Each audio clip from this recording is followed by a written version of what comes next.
आवाज आ रहा है बेटा? Good morning. स्टार्ट करें।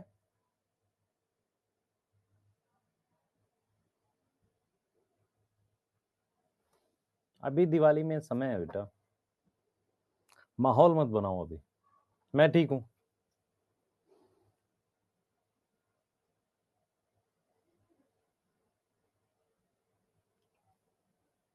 पुरानी सारी क्लास रहेगी, हाँ बिल्कुल रहेगी।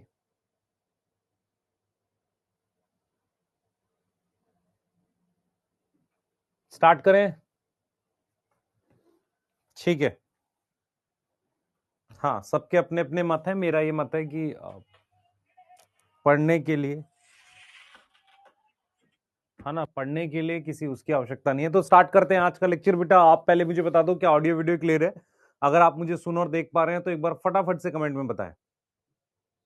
ठीक है, आज क्लास है, कल क्लास है। ठीक है, और हम लोग एक बेहतर रिजल्ट के लिए काम कर रहे हैं, और मेरे को ऐसा लगता है कि आपको उसके लिए मेहनत करनी चाहिए। ठीक है, कल रात में मैंने खुद से एक नया वो बनाया था असाइनमेंट फोटोसिंथेसिस का, और वो आपको टेलीग्राम पर दिया था। कितने बच्चे ऐसे जिन्होंने किया है? एक्चुअल में किया है कोई भी? मेरे ख्याल से शायद किसी ने नहीं किया। किया था किसी ने? कासिफा किया, आजिमा। परसों क्लास है क्या बेटा? डेली क्लास है। अभी नहीं किया, कल करेंगे, आज हो जाएगा। सही है। इकरा किया था।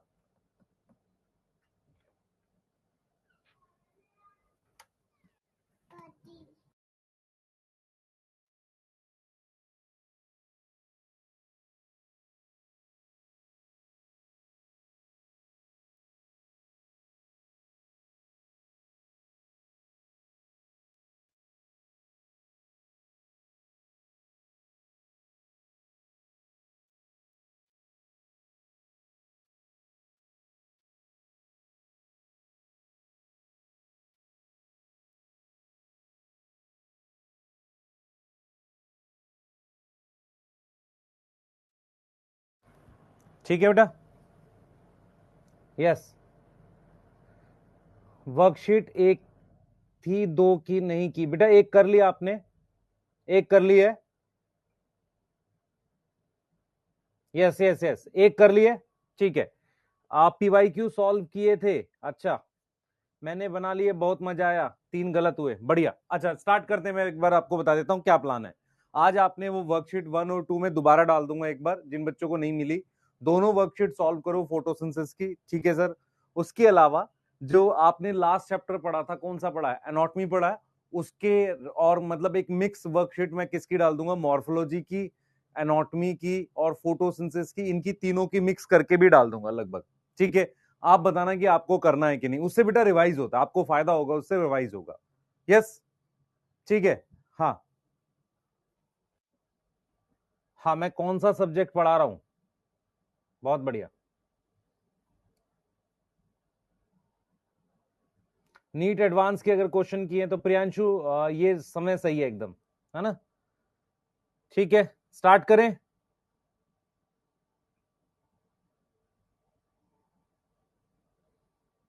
ठीक है, मैं छोटी छोटी कुछ चीजें हैं जो आपको कराने वाला हूं, है ना, वो लास्ट लेक्चर से रिलेट करके कराऊंगा। और उसके बाद हम लोग क्वेश्चंस करेंगे, फिर रेस्पिरेशन स्टार्ट करेंगे आज। ठीक है, तो सबसे पहले एक बार डोपा सॉल्व कर लेते हैं, ताकि आपको कल वाला भी है और आज वाला भी है। ठीक है, उसको सॉल्व कर लेते हैं। और उसके बाद हम लोग छोटे छोटे कुछ टॉपिक हैं, जैसे कैम प्लांट्स बता दूंगा आपको, डीसीएमयू बता दूंगा।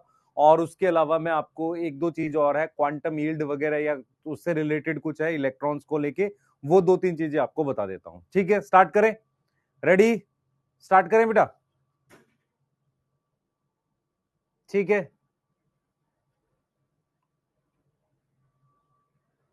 यहां तक ठीक है? स्टार्ट करें। हाँ। अच्छा, डोपा नहीं किया, वर्कशीट कर ली। लास्ट लेक्चर नहीं देखा तो देख सकते हैं। हाँ, नया चैप्टर स्टार्ट कर रहा हूं। फोटोसिंथेसिस पूरा आएगा क्या? हाँ पूरा आ सकता है। चैट को प्राइवेट कर दें? हाँ कर देते हैं। ठीक है, ये पहले एक बार जरा क्वेश्चंस कर लेते हैं, फिर उसके बाद चैट को प्राइवेट करते हैं। ठीक है, आ जाओ। लोकेशन ऑफ रूबिस को फटाफट से करते हैं। Location of rubisco, stroma of chloroplast है।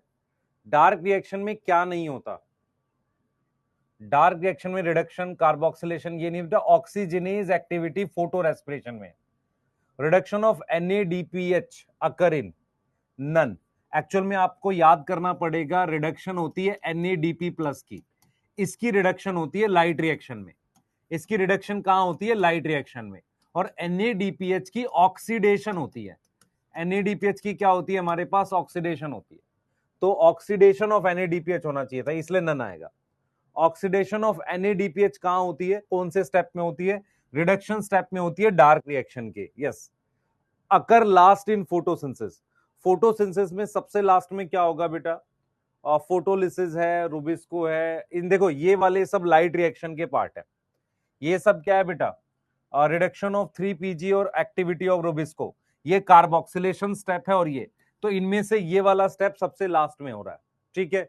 Location is not stroma, stroma नहीं है। FNR का प्रोडक्ट कहां बनता है बेटा? NADPH स्ट्रोमा में बनता है, रुबिस्को स्ट्रोमा में है, ऑक्सीजनेज स्ट्रोमा में है। तो जो पीएच लो होती है वो ल्यूमन में होती है। यस, कहां होती है? ल्यूमन में। यहां तक कोई दिक्कत है? जल्दी बताओ, यहां तक कोई दिक्कत है? बताओ, यहां तक कोई दिक्कत है? पूछो कोई क्वेश्चन, पूछो पूछो। हाँ ठीक है। गौतम पढ़ाई कर ले भाई। बच्चे 5वें में दिक्कत है, बताता हूं क्या। मेरी बात सुन ध्यान से। फोटोसिंथेसिस में सबसे पहले लाइट रिएक्शन होता है। तो हमारे पास ये दोनों लाइट रिएक्शन के पार्ट हैं, ये दोनों डार्क रिएक्शन के पार्ट हैं। इनमें से कौन सा ये वाला स्टेप कौन सा है? कार्बोक्सिलेशन और ये रिडक्शन, इसलिए ए आएगा आंसर। सही है? ठीक है बेटा, फिफ्थ बता दिया आपको। फोर्थ में क्या दिक्कत आई है? ऑक्सीडेशन में। बार बार बोल रहा हूं, आप फंस जाओगे इसमें। NAD प्लस की रिडक्शन होती है लाइट रिएक्शन में, तब NADPH बनता है। NADPH की ऑक्सीडेशन से NADP प्लस बनता है। अब मुझे बताओ, ये ऑलरेडी इसमें हाइड्रोजन है, इसकी रिडक्शन कैसे करोगे? इसलिए आंसर इसमें नन आएगा। दूसरा लिख रहा है ऑक्सीडेशन ऑफ NADPH, मतलब रिमूवल ऑफ हाइड्रोजन। कौन से स्टेप में होगा? Reduction step of dark reaction. अब समझ में आ रहा है? Reduction step of dark reaction आएगा। क्लियर है? Done done done. अब ठीक है, अब ठीक है। ऋतुजा बनी वाले ने कहा है कि वेदांतु का हेल्पलाइन नंबर नहीं लिख रहा है। लग रहा है बेटा आज तो दिवाली है, सब छुट्टी पे होंगे, तुम पढ़ो सिर्फ। हाँ, primary acceptor of oxygen is, primary acceptor of oxygen is क्या है? Rubisco acting as oxygenase. तो RUBP तो लेता है ऑक्सीजन, और कोई लेता है क्या? नहीं लेता। Primary acceptor of oxygen is dash. Same question है।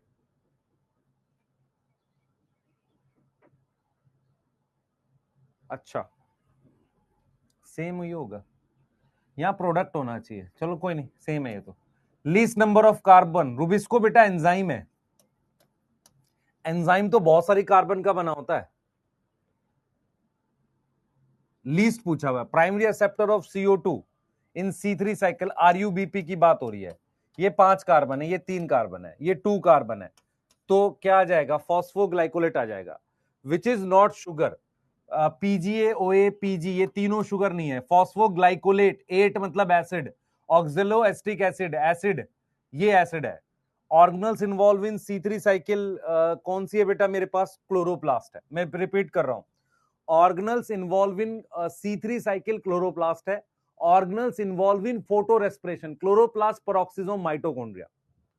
Chloroplast, peroxisome, mitochondria. Yes yes. Suleman मार खाएगा, पढ़ाई कर ले। हाँ, organelles involve in C2 cycle, ये ऑल आ जाएगा। नेक्स्ट देखते हैं जरा। PS1 and PS2 both present.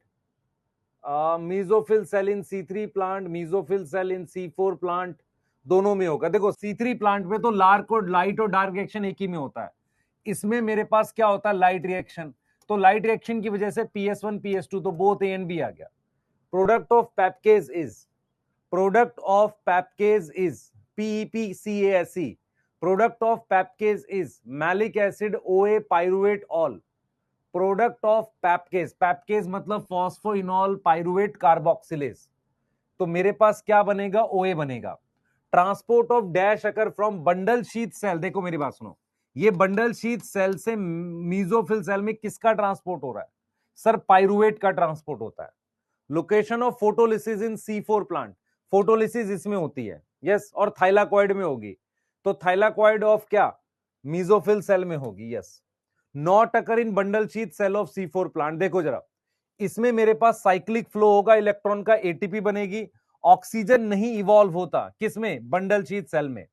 Not occur in chloroplast of mesophyll cell in C4 plant, chloroplast of mesophyll cell, क्या नहीं होता मीजोफिल सेल के क्लोरोप्लास्ट में, जल्दी बताओ।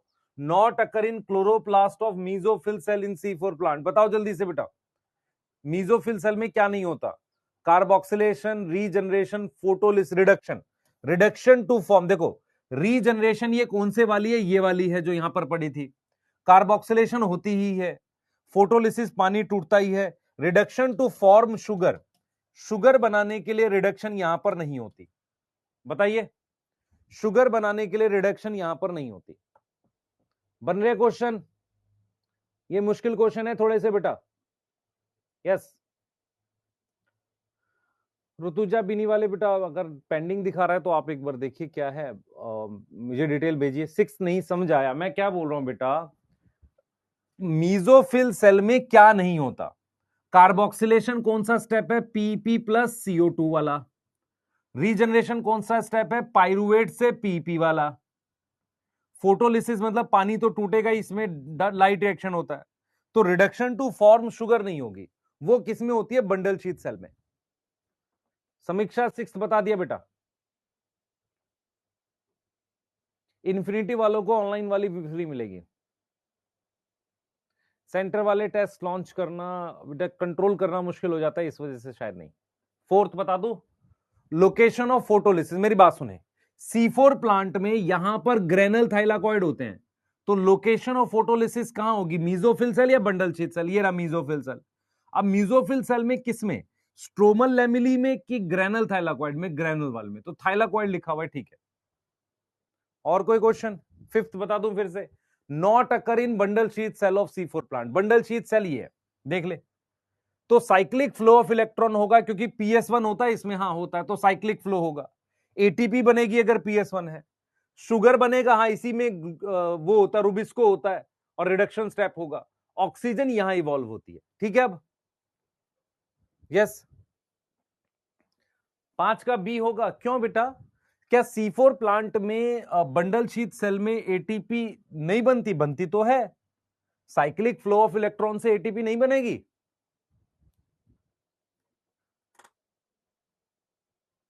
आयशा बेटा बैच इन्फिनिटी वाले को बुक का कोई ऑनलाइन वर्जन नहीं है ना, कैसे होगा बताओ, आप मुझे बताओ कैसे पॉसिबिलिटीज है। First sugar form in C4 plant, RUBP, PGA, triose phosphate, OA, जल्दी बताओ बेटा, first sugar form in C4 plant, जल्दी जल्दी जल्दी।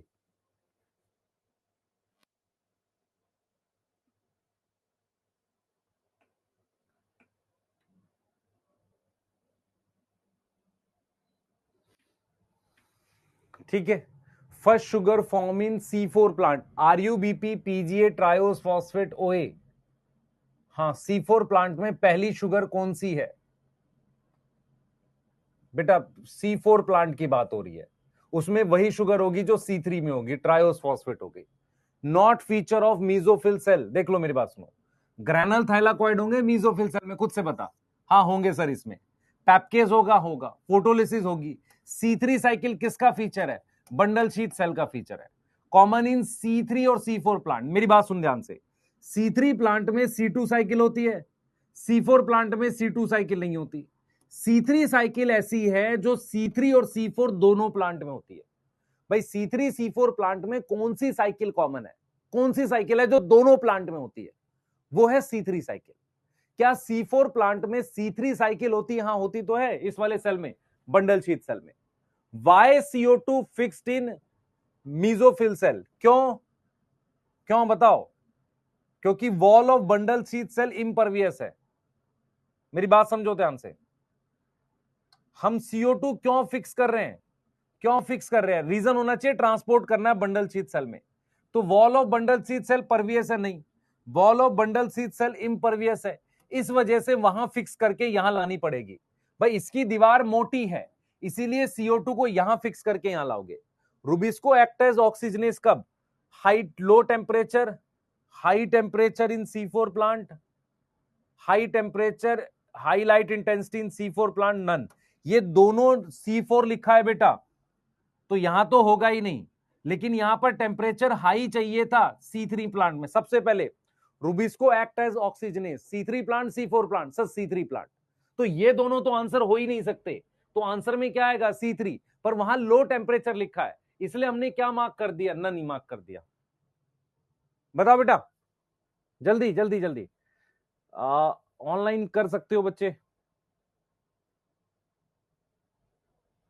हाँ हाँ,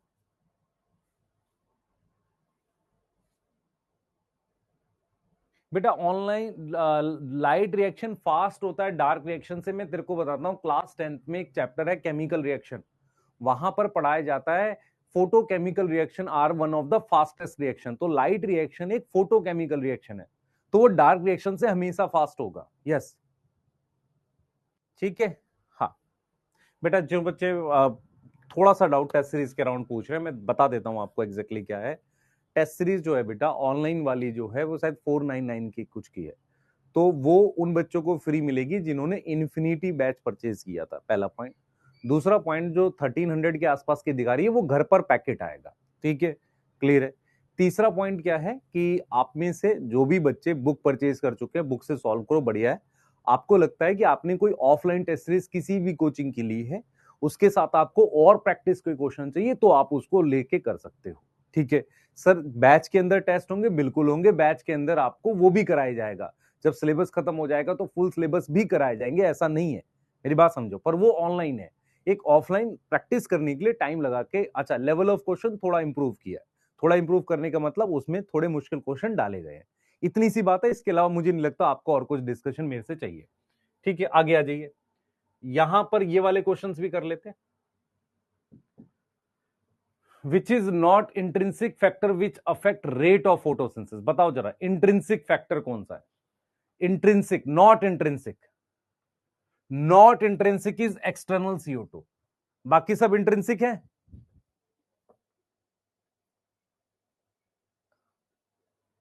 बेटा NBTS के क्वेश्चंस का लेवल थोड़ा सा आसान भी था, ऐसा नहीं है।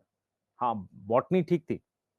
बैच में AITS होगा, हाँ बच्चे, जब आपका सिलेबस खत्म हो जाएगा, फुल सिलेबस टेस्ट तो होते ही है ना। Factor depend on genetic predisposition, कौन सा है जो जीन्स पे डिपेंड करता है? बी, है ना। Rate of photosynthesis depend on light day intensity. Rate किस पे डिपेंड करता है? इंटेंसिटी पे। 10% light is sufficient for optimum photosynthesis, मतलब maximum photosynthesis, beyond which rate not depend on light. After that other factor limiting होंगे। मैं देखो 10% light sufficient का क्या मतलब है कि 10% के बाद अगर, और मेरी बात समझ ध्यान से, 10% लाइट इज सफिशिएंट, इसका क्या मतलब है? 10% लाइट सफिशिएंट का मतलब होता है कि मैक्सिमम फोटोसिंथेसिस करने के लिए 10% लाइट काफी है, इससे ज्यादा हमें होगी तो दूसरे फैक्टर लिमिटिंग हो जाएंगे, ये लिखा। बियॉन्ड विच रेट लाइट पर डिपेंड नहीं करेगा। लॉ ऑफ लिमिटिंग फैक्टर किसने दिया है? ब्लैकमैन ने, ठीक है। और देख लेते हैं, वाटर एज अ फैक्टर, मेरी बात सुने ध्यान से, water as a factor not affect rate not limiting, act through plant, मतलब बेसिकली ये क्या है बेटा? Act through other parameter. याद करो मैंने क्या बताया था। आप में से कितने लोग मेरी बात समझ पाते हैं? पानी हमारी बॉडी में या प्लांट में अच्छा खासा होता है, अगर पानी नहीं है तो फोटोसिंथेसिस स्टॉप नहीं होती, लाइट रिएक्शन तो चलता ही है क्योंकि पानी टूट जाता है। प्रॉब्लम कहां होती है? पानी ना होने से दोपहर के समय स्टोमेटा बंद हो जाते हैं, तो किसी दूसरे फैक्टर के थ्रू पानी काम करता है, पानी एंटर नहीं कर पा, मतलब सॉरी CO2 एंटर नहीं कर पाती, स्टोमेटा बंद हो जाता है। आप लोगों को पता है स्टोमेटा में से क्या एक्सचेंज होता है? पानी के वेपर बाहर जाते हैं और CO2 अंदर जाता है, यस और नो, यस और नो, तो वो चीज है। तो एक्ट थ्रू प्लांट मतलब, अच्छा दूसरा, पानी नहीं होगा तो लीफ मुरझा जाती है, उसे विल्टिंग कहते हैं, सरफेस एरिया घट जाता है। CO2 concentration above 380 ppm, can be limiting for, can be limiting for, बताओ 380 के ऊपर वाली लिमिटिंग नीम के लिए हो सकती है क्योंकि ये C3 है, ये सारे C4 हैं, तो इनके लिए इनका क्या है बेटा 360 ppm है इनका सैचुरेशन, तो इनके लिए लिमिटिंग नहीं हो सकती।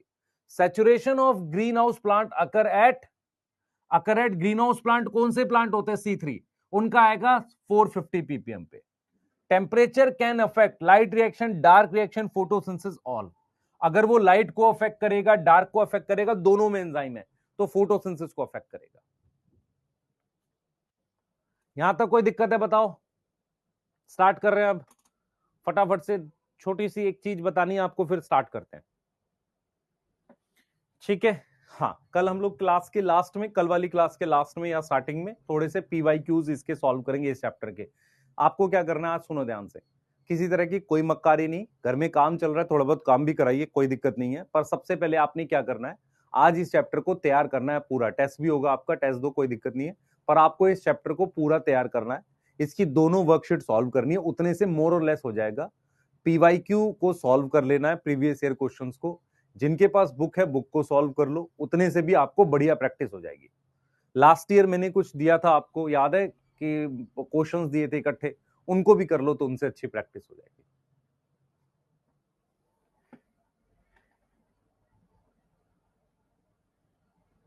चलें बेटा, CO2 लिमिटिंग फैक्टर का क्या मतलब है, मेरी बात सुन ध्यान से। CO2, मेरी बात समझ ध्यान से, CO2 क्या होता है एक्चुअल में, क्या है, CO2 एनवायरमेंट में होती है, जो एनवायरमेंट में वही प्लांट को मिलेगी।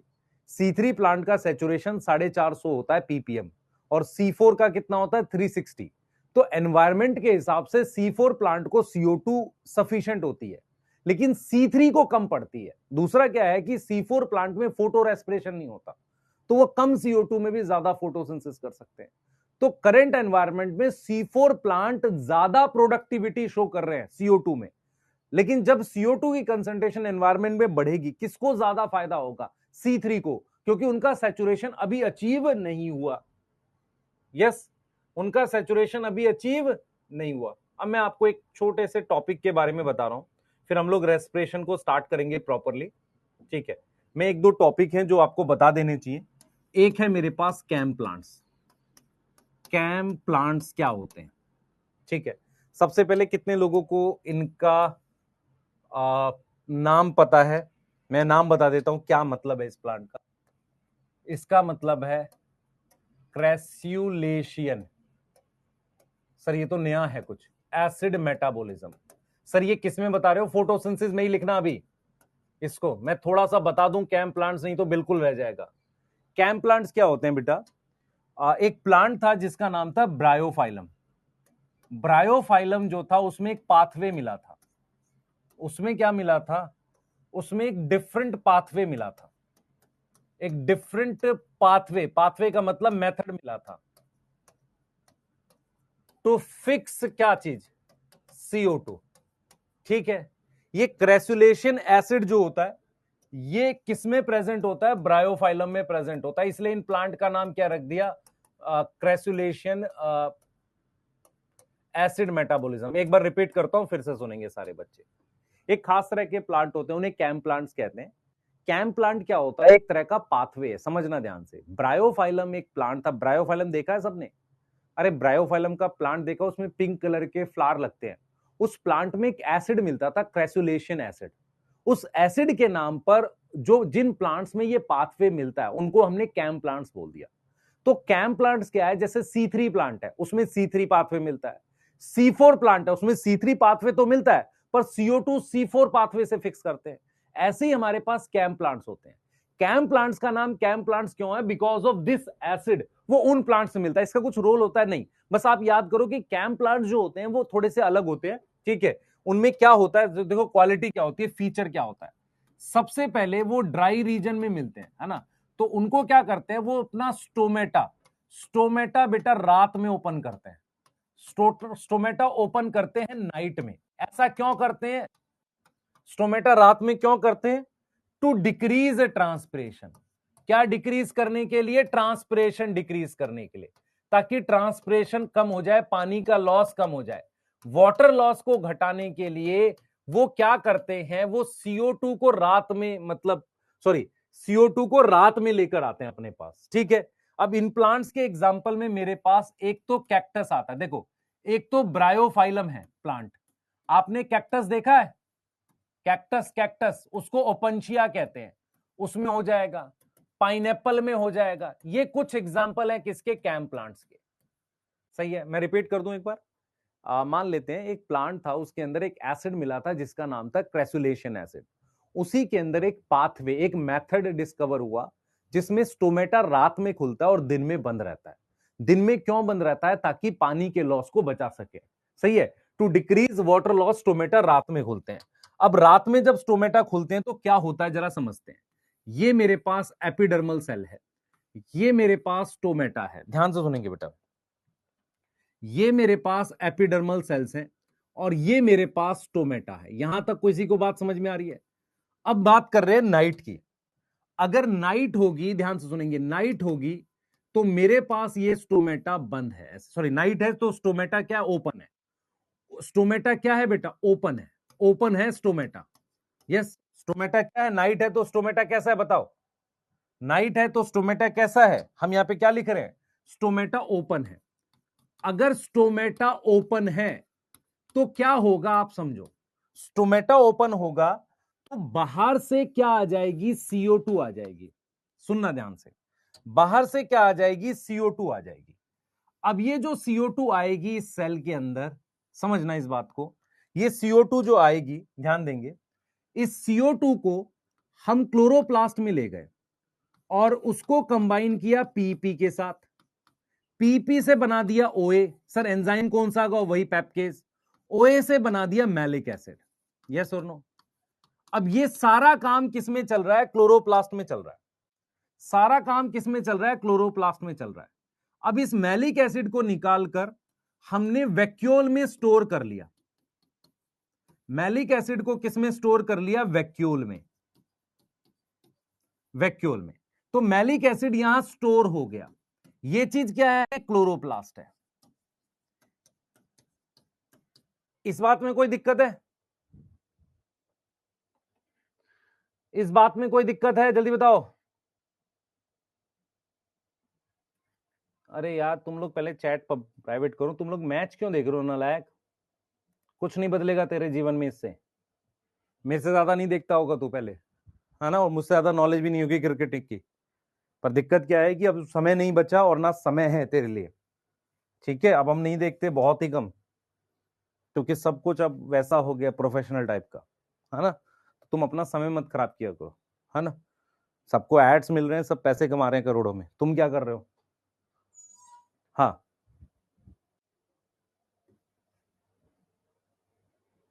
ठीक है, पढ़ाई पे ध्यान दो।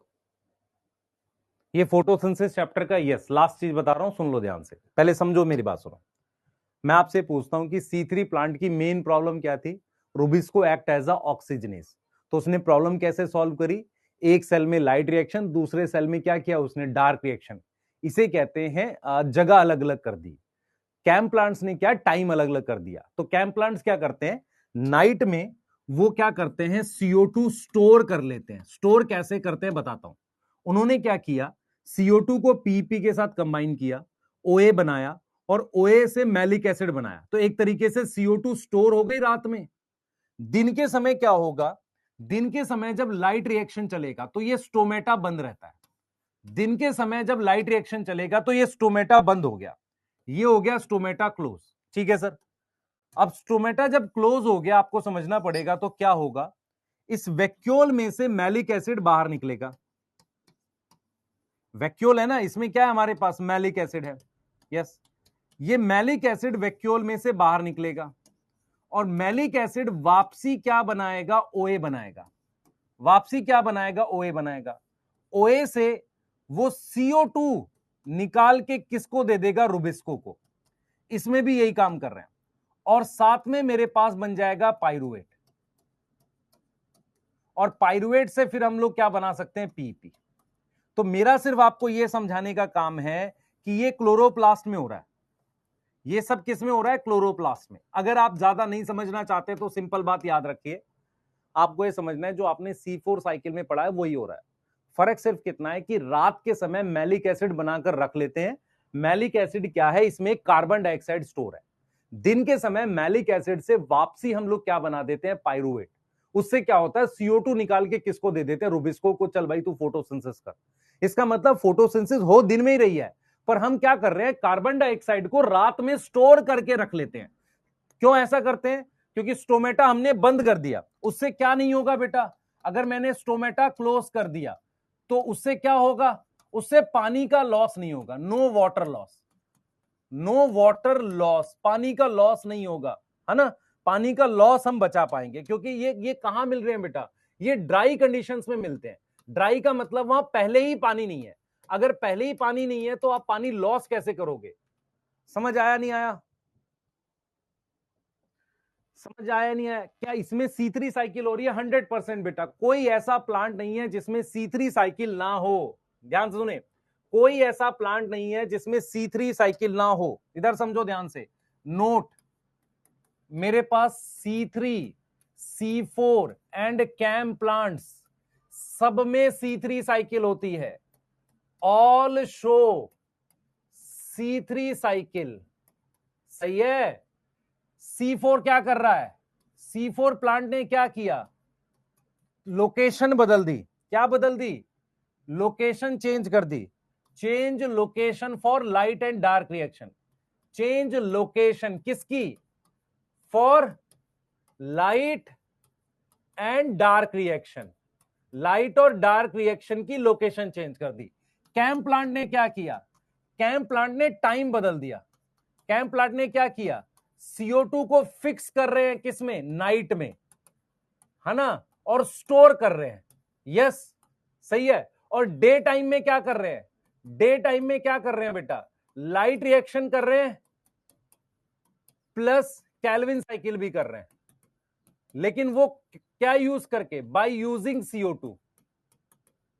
वो जो CO2 स्टोर करी थी उसको यूज करके। इतनी बात समझ में आ रही है? हाँ, इसको नोट करना है बेटा, बैक स्लाइड दिखा रहा हूं। इतनी बात समझ में आ रही है? भाई C3 प्लांट हो चाहे C4 प्लांट हो चाहे कैम प्लांट्स हो, सब में C3 साइकिल होती है। C4 प्लांट ने जगह बदली है लाइट और डार्क रिएक्शन की। एक सेल में लाइट रिएक्शन, दूसरे में डार्क रिएक्शन। कैम प्लांट ने क्या किया? CO2 को फिक्स किया नाइट में, और डे टाइम में उसने क्या किया? Light reaction by using CO2 Calvin cycle. यहां तक क्लियर है? जल्दी बताओ, यहां तक क्लियर है? यहां तक क्लियर है? यस, बनाइए, जल्दी बनाइए, नोट करिए।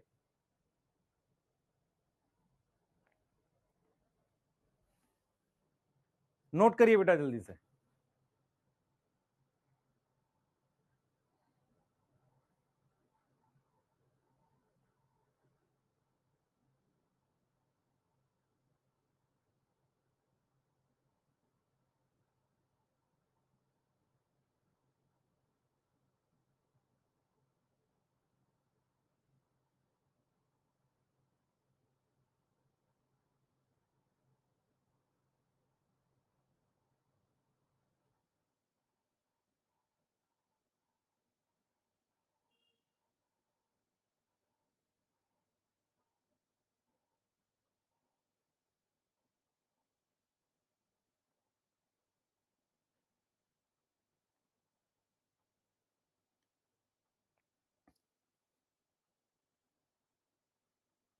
लिख लिया बेटा?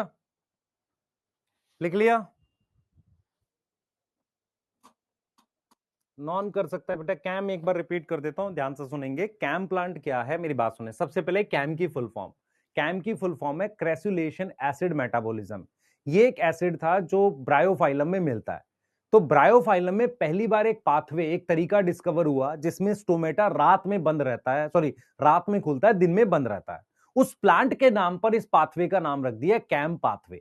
कैम पाथवे क्या होता है? कैम प्लांट्स में मिलता है। कैम प्लांट्स क्या है? ब्रायोफाइलम, ओपनशिया, पाइनएप्पल, ऐसे कई प्लांट्स होते हैं जिन्हें कैम प्लांट्स कहते हैं। ये क्या करते हैं? स्टोमेटा रात में खोलते हैं। रात में खोलने के बाद वो CO2 लाते हैं और क्लोरोप्लास्ट में मैलिक एसिड बना लेते हैं। Malic acid is nothing but जो CO2 रात में आई है उसको स्टोर करके रख लिया। आप देखो ना खुद से, ये 3 कार्बन का है ना, यहां पर स्टोर करके रख लिया। ये मैलिक एसिड को हम स्टोर किस में करते हैं? वैक्यूल में रात में रख लेते हैं। जब सुबह होती है तो मैलिक एसिड वापसी निकलता है और वो OA बनाता है और फिर पाइरुवेट बनाता है, CO2 रुबिस्को के पास चली जाती है। पॉइंट क्या है कि दिन के समय मैलिक एसिड किससे बाहर निकलता है? वैक्यूल से बाहर निकलता है और वापसी किस में जाता है? क्लोरोप्लास्ट में जाता है और वहां से CO2 रिलीज होती है। रात के समय मैलिक एसिड की फॉर्म में वैक्यूल के अंदर, हम याद करो ये कौन सा वैक्यूल होगा बेटा? This is SAP vacuole. याद है सैप वैक्यूल कुछ मिनरल स्टोर कर सकता है, कुछ उसमें आयंस होते हैं, कुछ चीजें होती हैं। तो SAP vacuole malic acid store करता है कैम प्लांट्स में रात में। तो हमने क्या किया, रात में कार्बन डाइऑक्साइड स्टोर करके रख ले। उससे फायदा क्या हुआ? पानी का लॉस जो भी होना था रात में हुआ। दिन के समय स्टोमेटा बंद रखा ताकि पानी का लॉस ना हो। ठीक है बेटा। जिनका बैकलॉग बन गया है फोटोसिंथेसिस का, एक बार जना उसको हाफ नीट वाले से भी देख सकते हो। और वैसे भी मैं एक लेक्चर आपका प्लान कर रहा हूं, 2 से 3 दिन में आपको एक सीरीज स्टार्ट कर दूंगा जिसमें मैं पूरा 11th रिवाइज करूंगा। ठीक है, उसमें मेरे जो प्लानिंग है उसके अकॉर्डिंग जो मुझे समझ में आ रहा है, एक लेक्चर है, उसी के अंदर एक रिवीजन है, उसी के अंदर क्वेश्चन प्रैक्टिस है, उसी के अंदर एनसीईआरटी की। तो एक पूरा बड़ा लेक्चर है, आप अपने हिसाब से अपने काम का पार्ट देख लो, बस ऐसा कर सकते हैं। यस, दिन में पानी ज्यादा लॉस हो जाएगा। अगर मैं आपसे पूछूं कैम प्लांट्स में क्या होता है, मान लो एक सिंपल, आप वाइवा में बैठे, मैं पूछूं व्हाट आर कैम प्लांट्स, तो आप सिंपल बोलोगे कैम प्लांट्स क्या करते हैं? स्टोमेटा रात में खोलते हैं, दिन में बंद रखते हैं। उससे क्या होता है? पानी का लॉस नहीं होता। तो रात में खोलने से क्या होता है? क्या वो रात में फोटोसिंथेसिस करते हैं? नहीं, करेंगे तो दिन में ही, लेकिन रात में CO2 को स्टोर करके रख लेते हैं मैलिक एसिड की फॉर्म में वैक्यूल में। फिर क्या होगा? दिन के समय मैलिक एसिड में से वापसी CO2 निकाल के दे देते हैं, खत्म हो गया। यस, ठीक है। हाँ, अभी दूसरी स्लाइड है बेटा, ये नोट वाली स्लाइड है ना। C3 C4 कैम प्लांट सब में। अच्छा, मैं एक चीज और इसमें बताना था आपको, हमारे पास एक कंपाउंड होता है, ये एक तरीके का हर्बिसाइड होता है, DCMU कहते हैं, डाइक्लोरोमिथाइल यूरिया कहते हैं। ये एक हर्बिसाइड होता है, हर्बिसाइड होता है। ठीक है, यस, ये ब्लॉक करता है PS2 को, ब्लॉक करेगा PS2 को, तो एक तरीके से स्टॉप करेगा लाइट रिएक्शन। यस और नो? याद रह जाएगा DCMU किसको ब्लॉक करता है? याद रहेगा? जल्दी बताओ, पहली वाला लिख लो जल्दी से।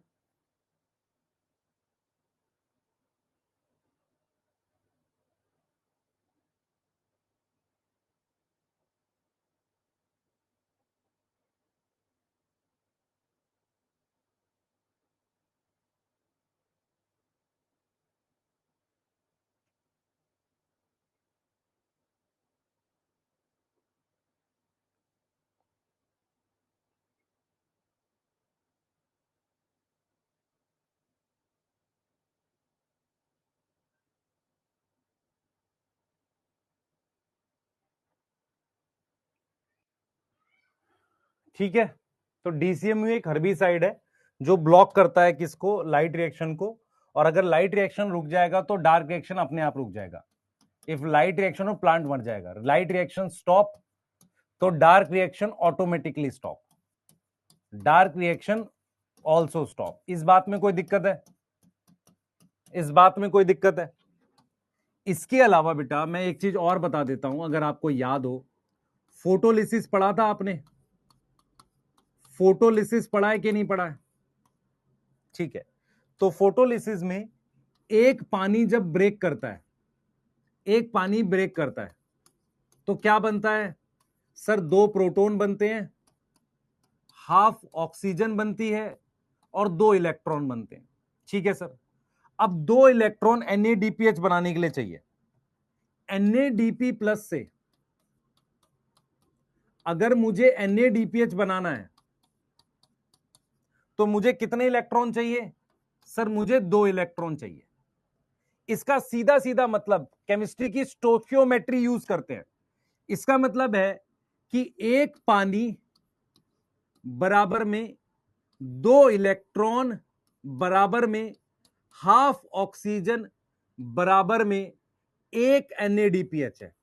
क्या मैं ये बातें यूज कर सकता हूं कि नहीं, बताओ? क्या मैं ये बातें यूज कर सकता हूं कि नहीं यूज कर सकता? अगर मैं आपको एक क्वेश्चन दे दूं, मैं अगर आपको क्वेश्चन दे दूं कि when 4 NaDPH form, number of electron require A4 B8, बताओ बताओ भाई बताओ। अगर मुझे 4 NaDPH बनाने तो कितने इलेक्ट्रॉन चाहिए? 8। ठीक है सर, अब सुनना ध्यान से। अगर मुझे 4 ऑक्सीजन के मॉलिक्यूल बनाने हैं, यस, मुझे 4 O2 चाहिए, उसके लिए नंबर ऑफ इलेक्ट्रॉन कितने चाहिए बताओ? नंबर ऑफ इलेक्ट्रॉन कितने चाहिए बताओ जल्दी से, जल्दी बताओ बेटा। नंबर ऑफ इलेक्ट्रॉन कितने चाहिए?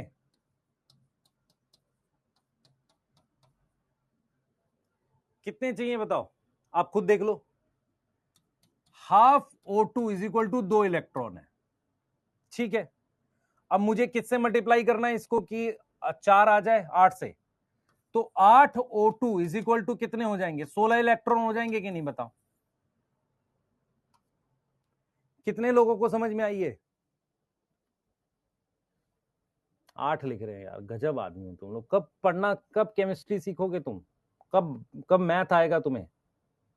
यस बच्चे, डीसीएमयू मत कुछ याद कर। डीसीएमयू एक केमिकल होता है। क्या करते थे, बहुत सारे केमिकल्स आते हैं जिनसे आप हर्बिसाइड्स को, अनवांटेड वीड को मारते हो।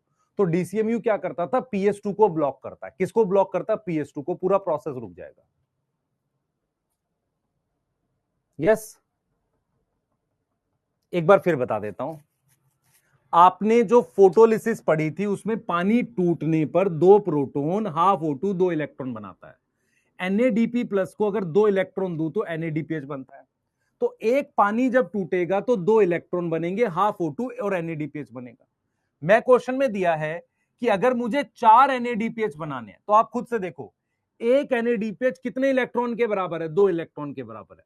तो अगर मुझे 4 बनाने तो 8 इलेक्ट्रॉन आ गया। अब मैं कह रहा हूं 4 ऑक्सीजन के मॉलिक्यूल बनाने हैं, तो मैं यहां पर सीधा सीधा फॉर्मूला है कि हाफ O2 बराबर में 2 इलेक्ट्रॉन है। जब पानी टूटेगा तो आधा O2 और 2 इलेक्ट्रॉन बनेगा। मुझे कितने बनाने मॉलिक्यूल? 4 बनाने हैं। तो मैं क्या इसको 4 से मल्टीप्लाई, मतलब मुझे 4 ऑक्सीजन चाहिए, 4 O2 चाहिए, उसके लिए मुझे इसे किससे मल्टीप्लाई करना पड़ेगा? 8 से। तो इसको भी 8 से मल्टीप्लाई कर दो, दोनों को 8 से मल्टीप्लाई करो तो यहां क्या आ जाएगा? 4 O2 आ जाएगा। यहां कितने आ जाएंगे? 16 इलेक्ट्रॉन। यही तो कर रहा हूं यार। यस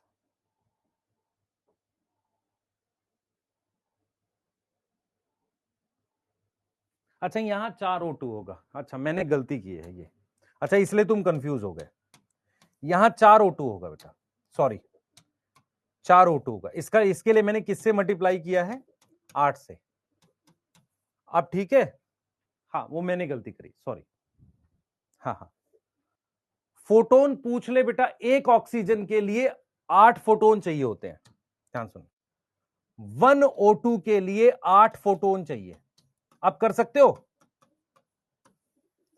तो हाफ O2 के लिए कितने चाहिए?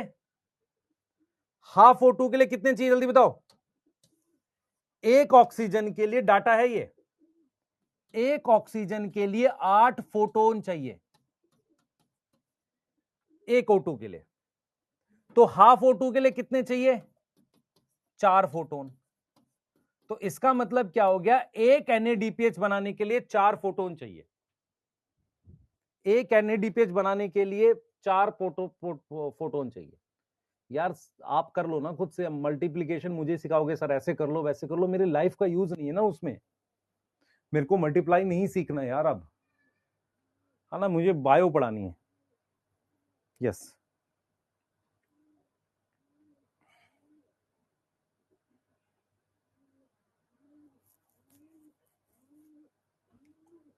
ठीक है,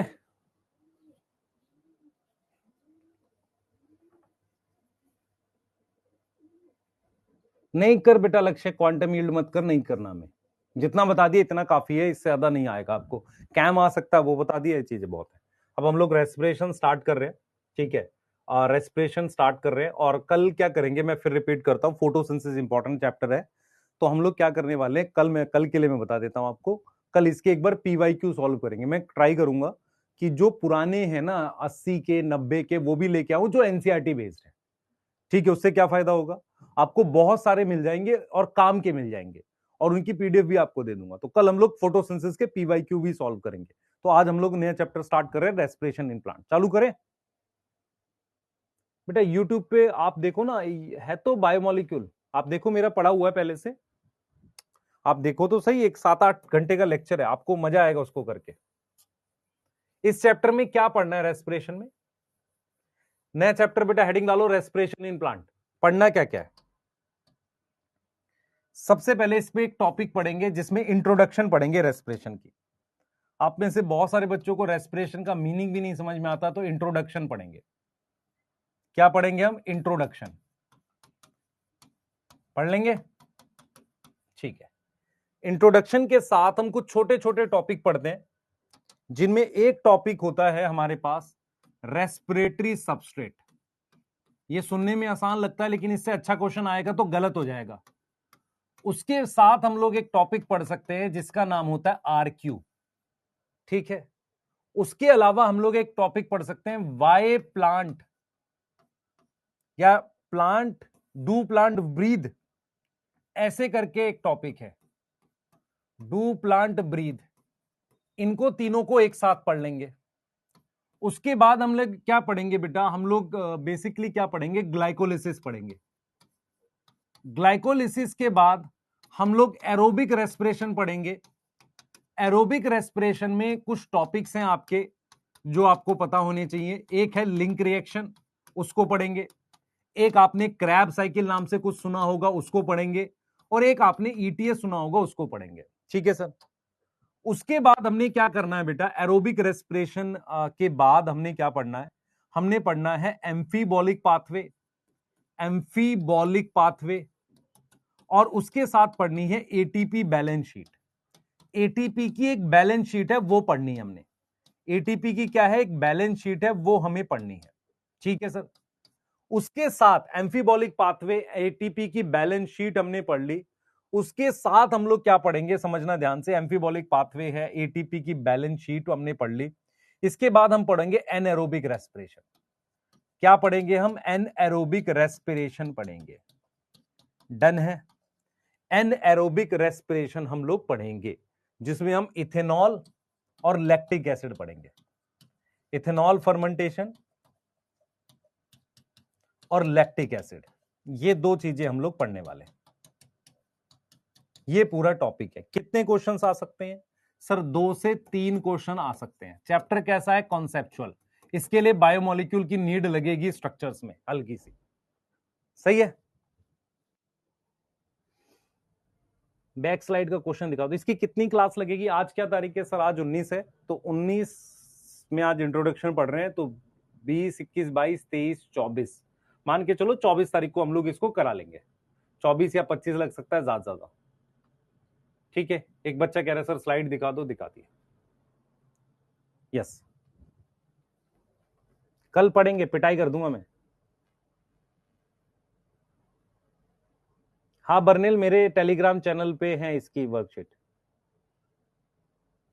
ठीक है। यस,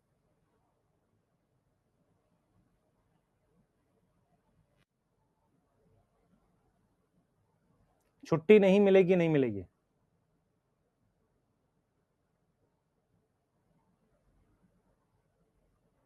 परसों कहां पढ़ा जाता है, पढ़ा जाता है, सबको पढ़ा जाता है, क्यों नहीं पढ़ा जाता।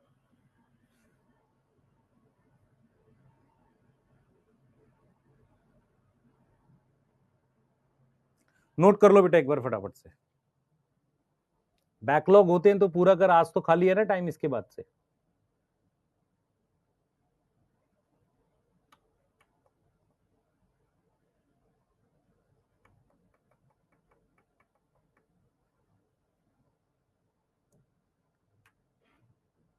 जल्दी कर लो बेटा।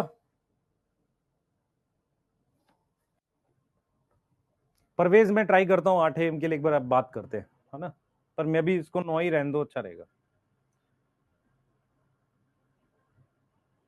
ठीक है, चलें आगे।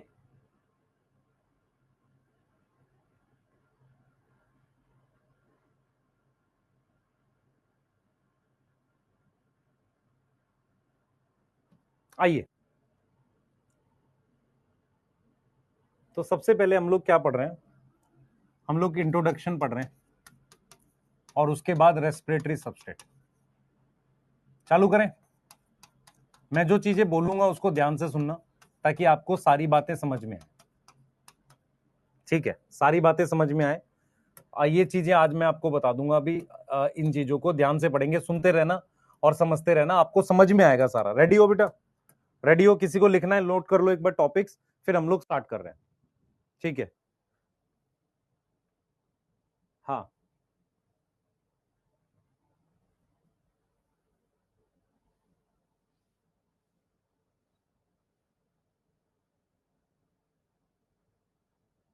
ठीक है। पीयूष, मैं देखता हूं आपने जो बात लिखी है। चलिए आइए। एनसीईआरटी कैसे इसको स्टार्ट करती है, एनसीईआरटी ने कैसे स्टार्ट किया है, पहले पेज में उसने क्या लिखा है, पहले मेरी पूरी बात समझना। ये क्लास 10 से रिलेटेड कुछ बातें हैं जो उसने लिखी हैं। सबसे पहले वो ये लिखता है कि क्या सभी लोग ब्रीद करते हैं। मेरी बात सुनो, क्या सभी लोग ब्रीद करते हैं? मैं अगर आपसे पूछूं आप ब्रीद करते हो? यस। क्या प्लांट ब्रीद करते हैं? हाँ, गैस एक्सचेंज होता है। क्या अर्थवर्म ऑक्सीजन लेता है? हाँ, लेता है।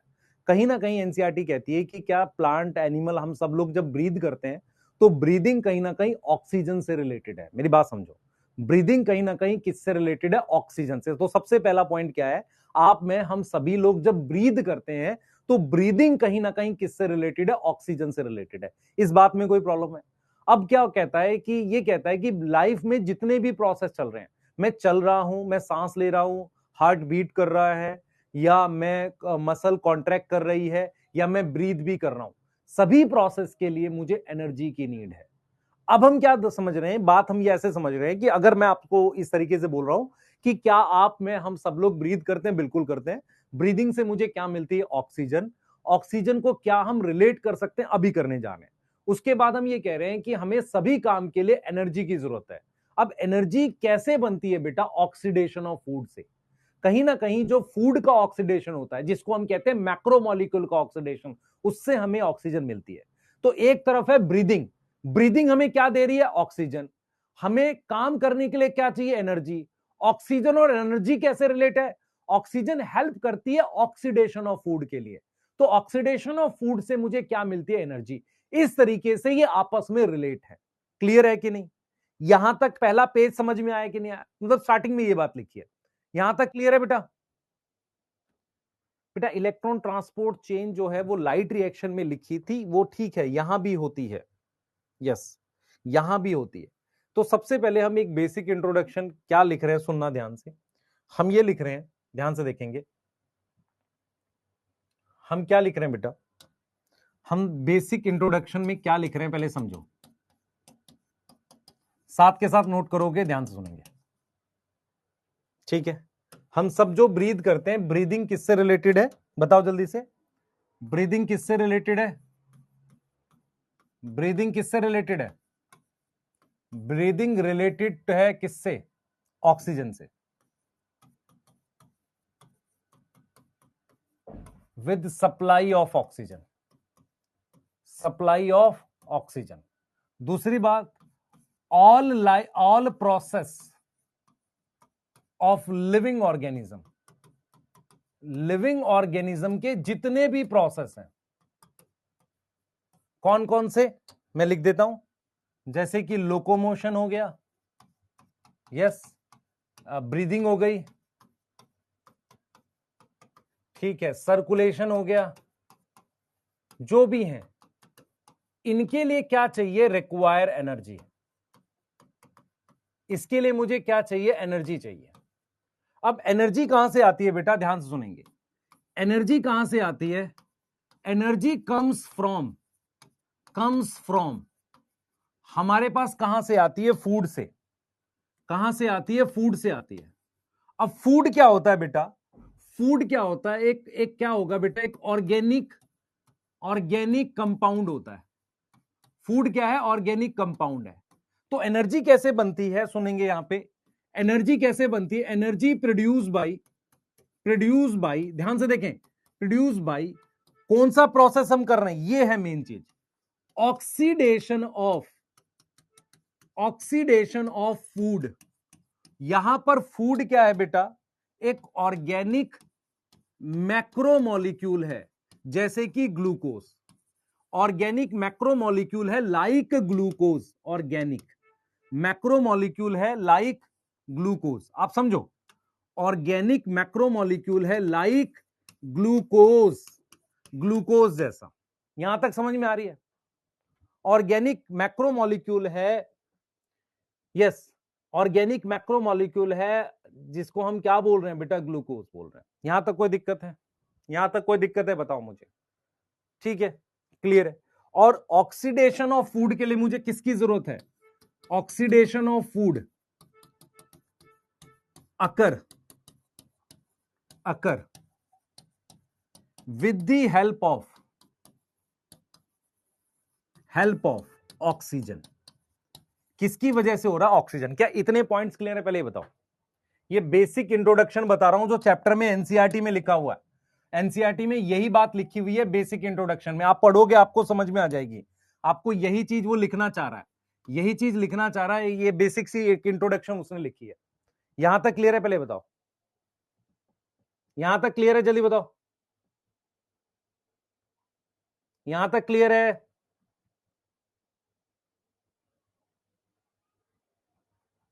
ग्लूकोज मैक्रोमोलिक्यूल है, ओके, ऑर्गेनिक ग्लूकोज मैक्रोमोलिक्यूल।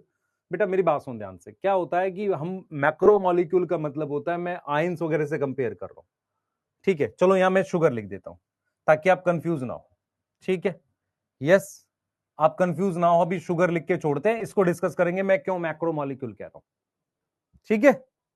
हाँ मेहंदी हसन, ठीक बात है, क्योंकि हम कैसे पढ़ते हैं, बायो माइक्रोमोलिक्यूल, बायो मैक्रोमोलिक्यूल, वो डेल्टान के हिसाब से पढ़ते हैं।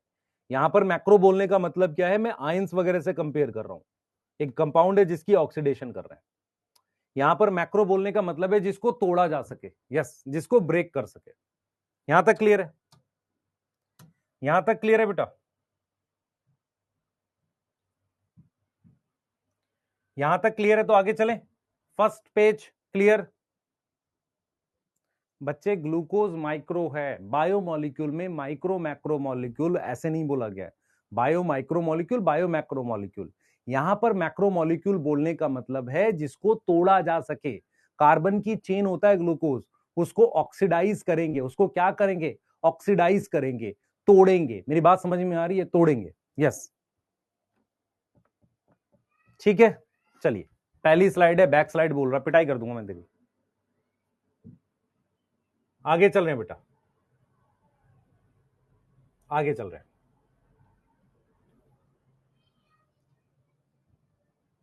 हाँ जल्दी से लिख लो एक बार, आगे चल रहे हैं। फिर हम सोर्स ऑफ फूड पे आएंगे ताकि टाइप ऑफ सेल बता सके।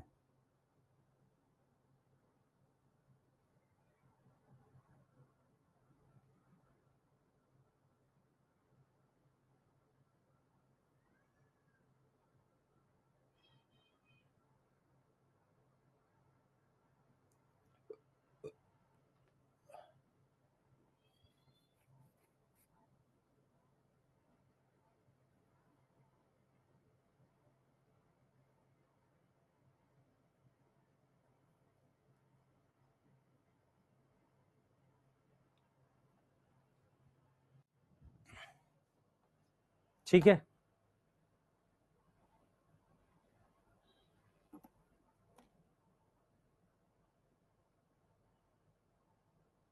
डरने की कोई बात नहीं है बेटा। शिवम यस, वाईटी पे पूरा कराया बाय मॉलिक्यूल, ठीक है, यस, वहां से देखना चाहो वहां से देख लो, सर ने ऐसे टिक पढ़ाया। आ जाओ, नेक्स्ट आ जाओ बेटा, हम बात कर रहे हैं सोर्स ऑफ फूड, ठीक है। हमारे पास क्या है बेटा, ध्यान से सुनना, हमारे पास क्या है, जो ग्रीन प्लांट्स हैं, ग्रीन प्लांट्स हैं एंड साइनोबैक्टीरिया, ये क्या कर सकते हैं, ये यूज करते हैं सन की energy, use energy of sun, energy of sunlight to make its own food.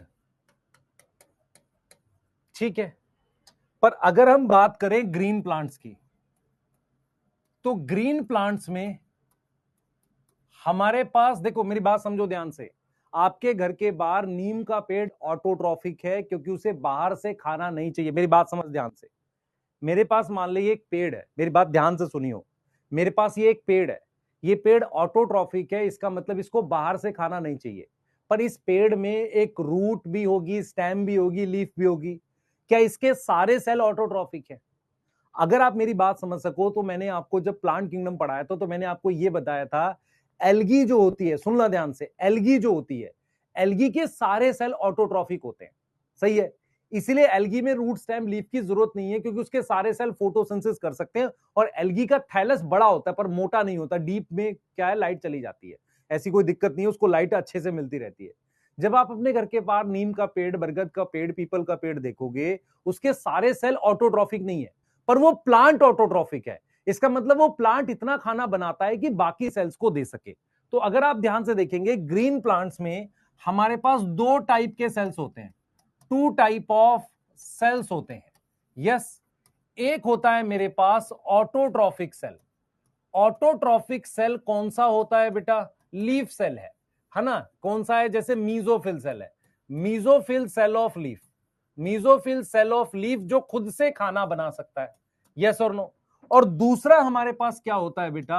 Heterotrophic sales होते हैं, हेट्रोट्रॉफिक सेल्स होते हैं, यस और नो। हेट्रोट्रॉफिक सेल्स कौन से होते हैं? जैसे कि रूट सेल हो गए, रूट सेल हो गए, है ना, स्टेम के सेल्स हो गए। इन सेल्स को क्या है बेटा, ये क्या है, ये नीड फूड फ्रॉम लीफ, इनको लीफ से खाने की जरूरत होती है। क्या मेरी बात समझ में आ रही है? क्या मेरी बात समझ में आ रही है? इसका मतलब ये हुआ, दिस मींस कि लीफ ज्यादा खाना बनाता होगा, दिस मींस लीफ क्या करता है, प्रोड्यूस करता है एक्सेस फूड, एक्सेस फूड बनाता है, और उसमें से खाने का ट्रांसपोर्ट किस फॉर्म में होता है? ट्रांसपोर्ट होता है सुक्रोज की फॉर्म में। ट्रांसपोर्ट किसकी फॉर्म में होगा? अकर इन फॉर्म ऑफ सुक्रोज। किसकी फॉर्म में? सुक्रोज की फॉर्म में। कोई बताएगा सुक्रोज में कितनी कार्बन है? 12 कार्बन है। और स्टोर होगा किसकी फॉर्म में? Store in form of starch, yes और no? Form of starch, yes और नो? कौन बच्चा बताएगा क्यों हम ट्रांसपोर्ट करते हैं स्टार्च की, सॉरी सुक्रोज की फॉर्म में, और स्टोर करते हैं स्टार्च की फॉर्म में? कौन बताएगा? मैं आपको रीजन बताता हूं। सुक्रोज क्या है? चीनी होती है, चीनी पानी में घुल जाती है। यदि किसी कोशिका और सेल में आप सुक्रोज को स्टोर करोगे, सुक्रोज रखोगे, तो सुक्रोज पानी में घुल जाएगा। पानी में घुलने की वजह से उसका ऑस्मोटिक प्रेशर, ऑस्मोटिक प्रेशर क्या होता है?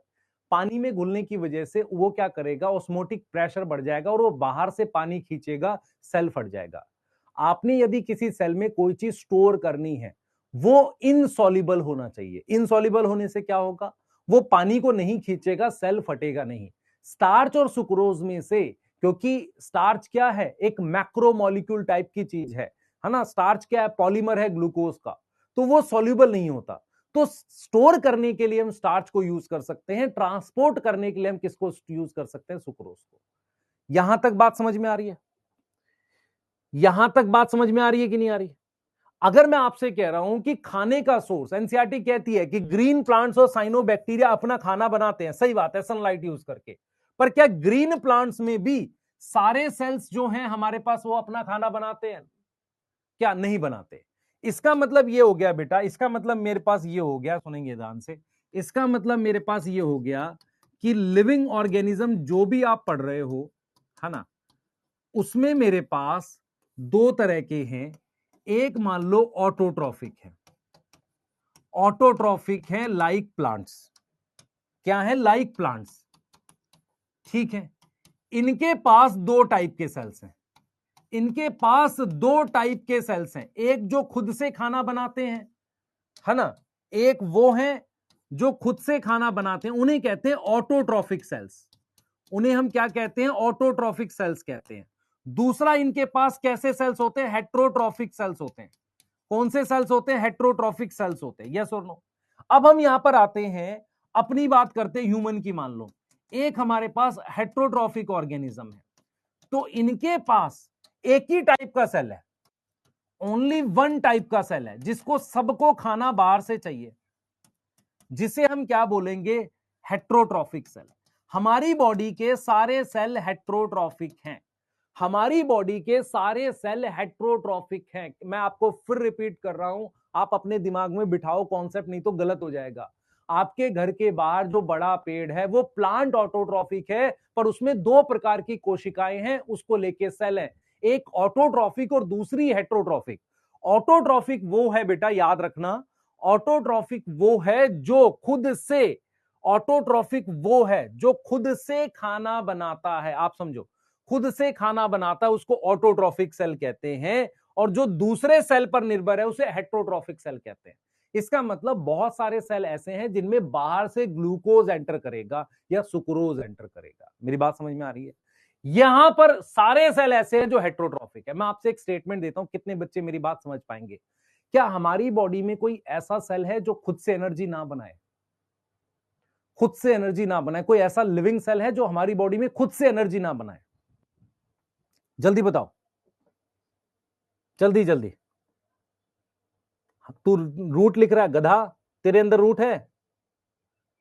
नहीं। मेरी बात सुनो, मेरी बात सुनना। हम जो आज चैप्टर पढ़ रहे हैं, सबसे पहले इस चैप्टर को लिखा गया है रेस्पिरेशन इन प्लांट के नाम से। ये प्लांट का रेस्पिरेशन नहीं है, हम सेल के अंदर का रेस्पिरेशन पढ़ रहे हैं। इसका मतलब हम जो भी चीजें पढ़ेंगे सेल के स्तर पे पढ़ेंगे। ऐसा कोई सेल होता ही नहीं है जो खुद से एनर्जी ना बनाए। सारे सेल को खुद से एनर्जी बनानी पड़ती है, भले ही सेल क्या है। मैं फिर रिपीट कर रहा हूं, हम कई बार कंफ्यूज करते हैं। हेट्रोट्रॉफिक का मतलब है वो खाना बाहर से लेगा पर एनर्जी खुद बनाएगा। ऑटोट्रॉफिक का मतलब है उसने खाना खुद से बनाया, उससे एनर्जी बनाएगा। तो अगर आपसे पूछा जाए what is similarity between autotrophic and heterotrophic cell, दोनों में एनर्जी खुद से बनती है। वायरस एक ऐसी चीज है जो सेल नहीं है, वायरस एक ऐसी चीज है जो दूसरे की एनर्जी यूज करता है। आप समझो ध्यान से। तो ऐसा कोई सेल ही नहीं है जो खुद से एटीपी ना बना सके। समझो ध्यान से, note, all cells, all cells, whether, whether मतलब चाहे कोई भी ऑटोट्रॉफिक हो या हेट्रोट्रॉफिक हो, नीड टू प्रोड्यूस एनर्जी। और एनर्जी बनाने के लिए वो क्या प्रोसेस करते हैं? By respiration. और वो एनर्जी किस फॉर्म में बनाते हैं? एटीपी की फॉर्म में।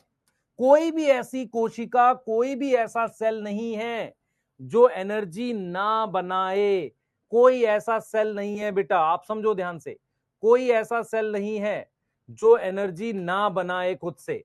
कोई ऐसा सेल होता ही नहीं है, आप समझो। तो हमारे पास दो तरह के सेल हैं, हेट्रोट्रॉफिक, देख समझो ध्यान से, चाहे ऑटोट्रॉफिक हो चाहे हेट्रोट्रॉफिक हो, सबको एनर्जी बनानी है, एटीपी बनानी है। कोई सेल बिना एनर्जी के जिंदा ही नहीं रह सकता। आपको बेस्ट एग्जांपल देता हूं, आरबीसी में माइटोकॉन्ड्रिया नहीं है। माइटोकॉन्ड्रिया नहीं है, वो तब भी एनर्जी बना रहा है। कैसे बना रहा है? ग्लाइकोलिसिस से। ऐसा कोई सेल ही नहीं होगा जो बिना एनर्जी के जिंदा रहे, उसको एनर्जी बनानी पड़ेगी। प्रॉब्लम क्या है? खाना बाहर से आ सकता है या वो, लेकिन एक बार खाना आ गया तो उसको मतलब कहीं ना कहीं उसको यूज करना है। तो हम जो प्रोसेस आज पढ़ने जा रहे हैं, हम बात करेंगे सेल के रेस्पिरेशन की, क्योंकि सारे सेल को एनर्जी बनानी पड़ती है। यस और नो? एक बच्चा आरबीसी पूछा, अंबुज अब बता कैसे बनेगा बेटा? आरबीसी कैसे एनर्जी बनाएगा? सुन ध्यान से, आरबीसी के अंदर माइटोकॉन्ड्रिया नहीं है, पावर हाउस नहीं है, पर आरबीसी के साइटोप्लाज्म में एक प्रोसेस चलता है जिसे ग्लाइकोलिसिस कहते हैं, वो एनर्जी बना कर देगा। सारे सेल को खुद की एटीपी बनानी है। एटीपी एक ऐसी चीज है जो एक सेल से दूसरे सेल में मूव नहीं करती। एटीपी पावर हाउस माइटोकॉन्ड्रिया से बनके दूसरी ऑर्गेनल पर जाती है, पर एक एटीपी दूसरे एटीपी के, दूसरे सेल के पास नहीं जाता, क्योंकि हर सेल को खुद की एटीपी बनानी पड़ती है। रूट हेट्रोट्रॉफिक सेल होती है, यस। मीन्स वाली लाइन पढ़िए, कौन सी लाइन पढ़नी है? This means leaf produce excess food. Excess मतलब लीफ प्रोड्यूस एक्सेस फूड, खाना बनाती है। उसका क्या होगा, फिर क्या होगा? उसके बाद दो ऑप्शन है। पहला ऑप्शन क्या है? फर्स्ट ऑप्शन क्या है? ट्रांसपोर्ट होगा। किसकी फॉर्म में? किसकी फॉर्म में ट्रांसपोर्ट होगा बेटा? इन फॉर्म ऑफ सुक्रोज। किसकी फॉर्म में ट्रांसपोर्ट होगा? फॉर्म ऑफ सुक्रोज की फॉर्म में। Store in form of starch. ये दो ऑप्शन है। क्लियर है? कोई ऐसा सेल नहीं है। तो ये जो चैप्टर है ना, याद कर बेटा, स्पर्म के अंदर माइटोकॉन्ड्रिया होता है। नालायक, याद कर, मिडल पीस में माइटोकॉन्ड्रिया होता है। क्या पढ़ते हो तुम लोग? मैं बार बार जो बात बोल रहा हूं उस बात को डीपली समझो। ऐसी कोई सेल नहीं होगा जो खुद की एटीपी ना बनाए। सेल के अंदर एटीपी जरूर बननी चाहिए। यस, वायरस एक ऐसी चीज है जो सेल नहीं है, और वो जब किसी सेल के अंदर घुसता है तो उसकी एटीपी यूज करता है। वायरस के अंदर अपना कोई सिस्टम ही नहीं एनर्जी बनाने का। हम जो चैप्टर पढ़ रहे हैं आज, जो रेस्पिरेशन इन प्लांट, इसमें प्लांट का रेस्पिरेशन नहीं है इस चैप्टर में, ये सेल के अंदर का रेस्पिरेशन पढ़ाता है। तो हम क्या करेंगे बेटा, रेस्पिरेशन के बेसिक पॉइंट्स पढ़ेंगे। ठीक है, रेस्पिरेशन के बेसिक पॉइंट्स पढ़ने जा रहे हैं। ठीक है, यस, रेस्पिरेशन के बेसिक पॉइंट्स पढ़ने जा रहे हैं ताकि आपको क्लियरिटी आ जाए कि हम बेसिकली क्या समझ पा रहे हैं रेस्पिरेशन को लेके। फिर रेस्पिरेटरी सबस्ट्रेट की बात करेंगे। यस, हम बात करने जा रहे हैं बेसिक्स रेस्पिरेशन के पढ़ेंगे। लिख लिया है सबने पिछला? नहीं, हम अबाउट रेस्पिरेशन लिख लो बेटा, जिसने नहीं लिखा। रेस्पिरेशन के बेसिक पॉइंट्स पढ़ने जा रहे हैं बेटा। हर सेल में बच्चे, आपको मेरी एटीपी वाली बात समझ नहीं आई, मैं रिपीट कर देता हूं। मैं आपसे कह रहा हूं कि जैसे आप अपनी बॉडी के सारे सेल सोच लो, स्किन सेल, मसल सेल, सबके अंदर या तो माइटोकॉन्ड्रिया, माइटोकॉन्ड्रिया नहीं भी है तो साइटोप्लाज्म में कुछ ऐसे रिएक्शन चलते हैं जिनसे एटीपी बनती है, ग्लाइकोलिसिस कहते हैं। प्लांट के अंदर चले जाओ, सभी लिविंग ऑर्गेनिज्म में सेल खुद से एनर्जी बनाता है। अगर सेल से खुद से एनर्जी नहीं बनाएगा तो जिंदा नहीं रहेगा। एटीपी जो है वो सेल के अंदर बनकर वहां यूज होती है। एक सेल से दूसरे सेल में एटीपी मूव नहीं करती। ये बेसिक सी चीजें जो अपने दिमाग में बिठाओ। आपके घर के बाहर जो नीम का पेड़ है, उस नीम के पेड़ को मैं ऑटोट्रॉफिक बोल सकता हूं। वो अपना खाना खुद बनाएगा, मिट्टी से कोई खाना नहीं लेगा, ना हवा से लेगा। लेकिन उस ऑटोट्रॉफिक प्लांट में दो प्रकार के सेल हैं। एक वो सेल है जो खुद से खाना बनाता है, एक वो सेल है जो दूसरे पर निर्भर है। क्लियर है? यहां तक समझ में आ गया? अब कह रहा है सर डेड सेल है, तो डेड सेल एनर्जी क्यों बनाएगा?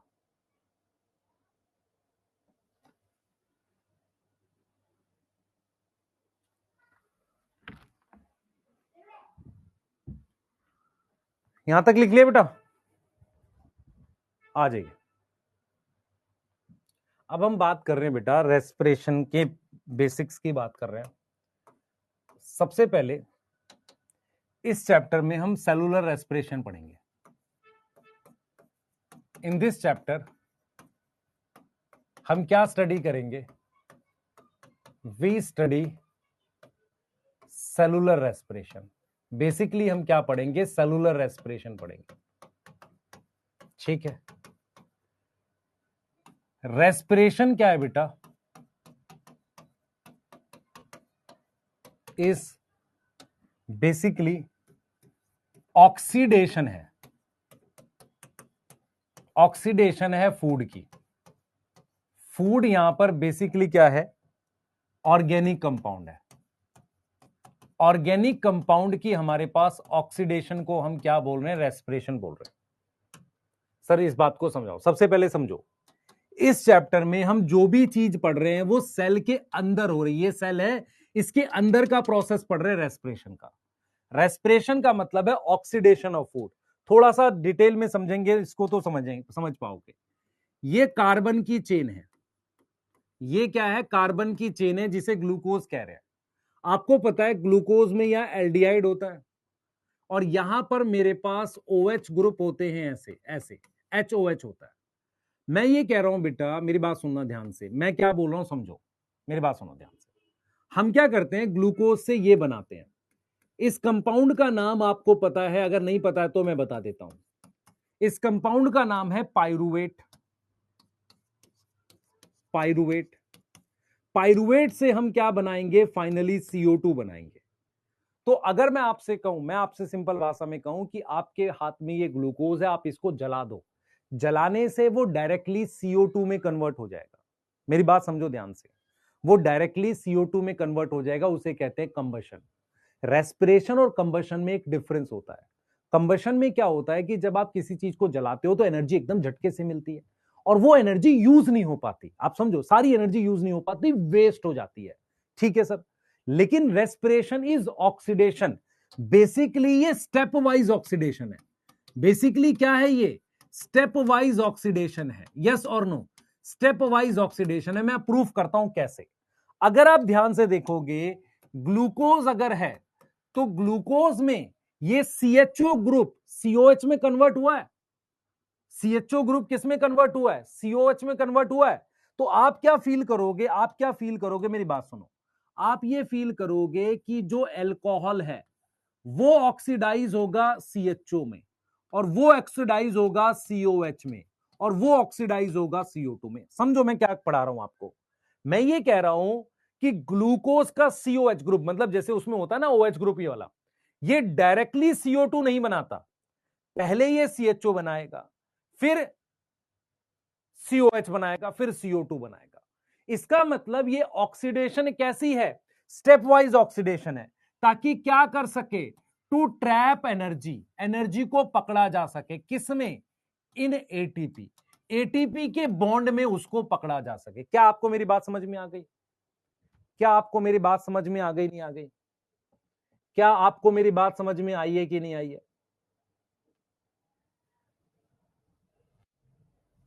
क्या आपको मेरी बात समझ में आई है? मैं फिर रिपीट कर रहा हूं, आपको समझना पड़ेगा कि स्टेप वाइज ऑक्सीडेशन है। आपको इस चैप्टर में दिखेगा कि अल्कोहल कैसे कार्बोनिल ग्रुप में कन्वर्ट हुआ, कीटोन या एल्डिहाइड में, और उससे वो बना किसमें, कार्बोक्सिलिक एसिड में बनेगा, और कार्बोक्सिलिक एसिड से वो किस में बनेगा, वो बनेगा CO2 में बनेगा। तो आप आसानी से इसको आप समझ पाओगे, बताओ, आसानी से आप इस बात को समझ पाओगे। यस बेटा, CO2 कैसे बने, क्यों बन रहा है, मैं आपको फिर समझा रहा हूं।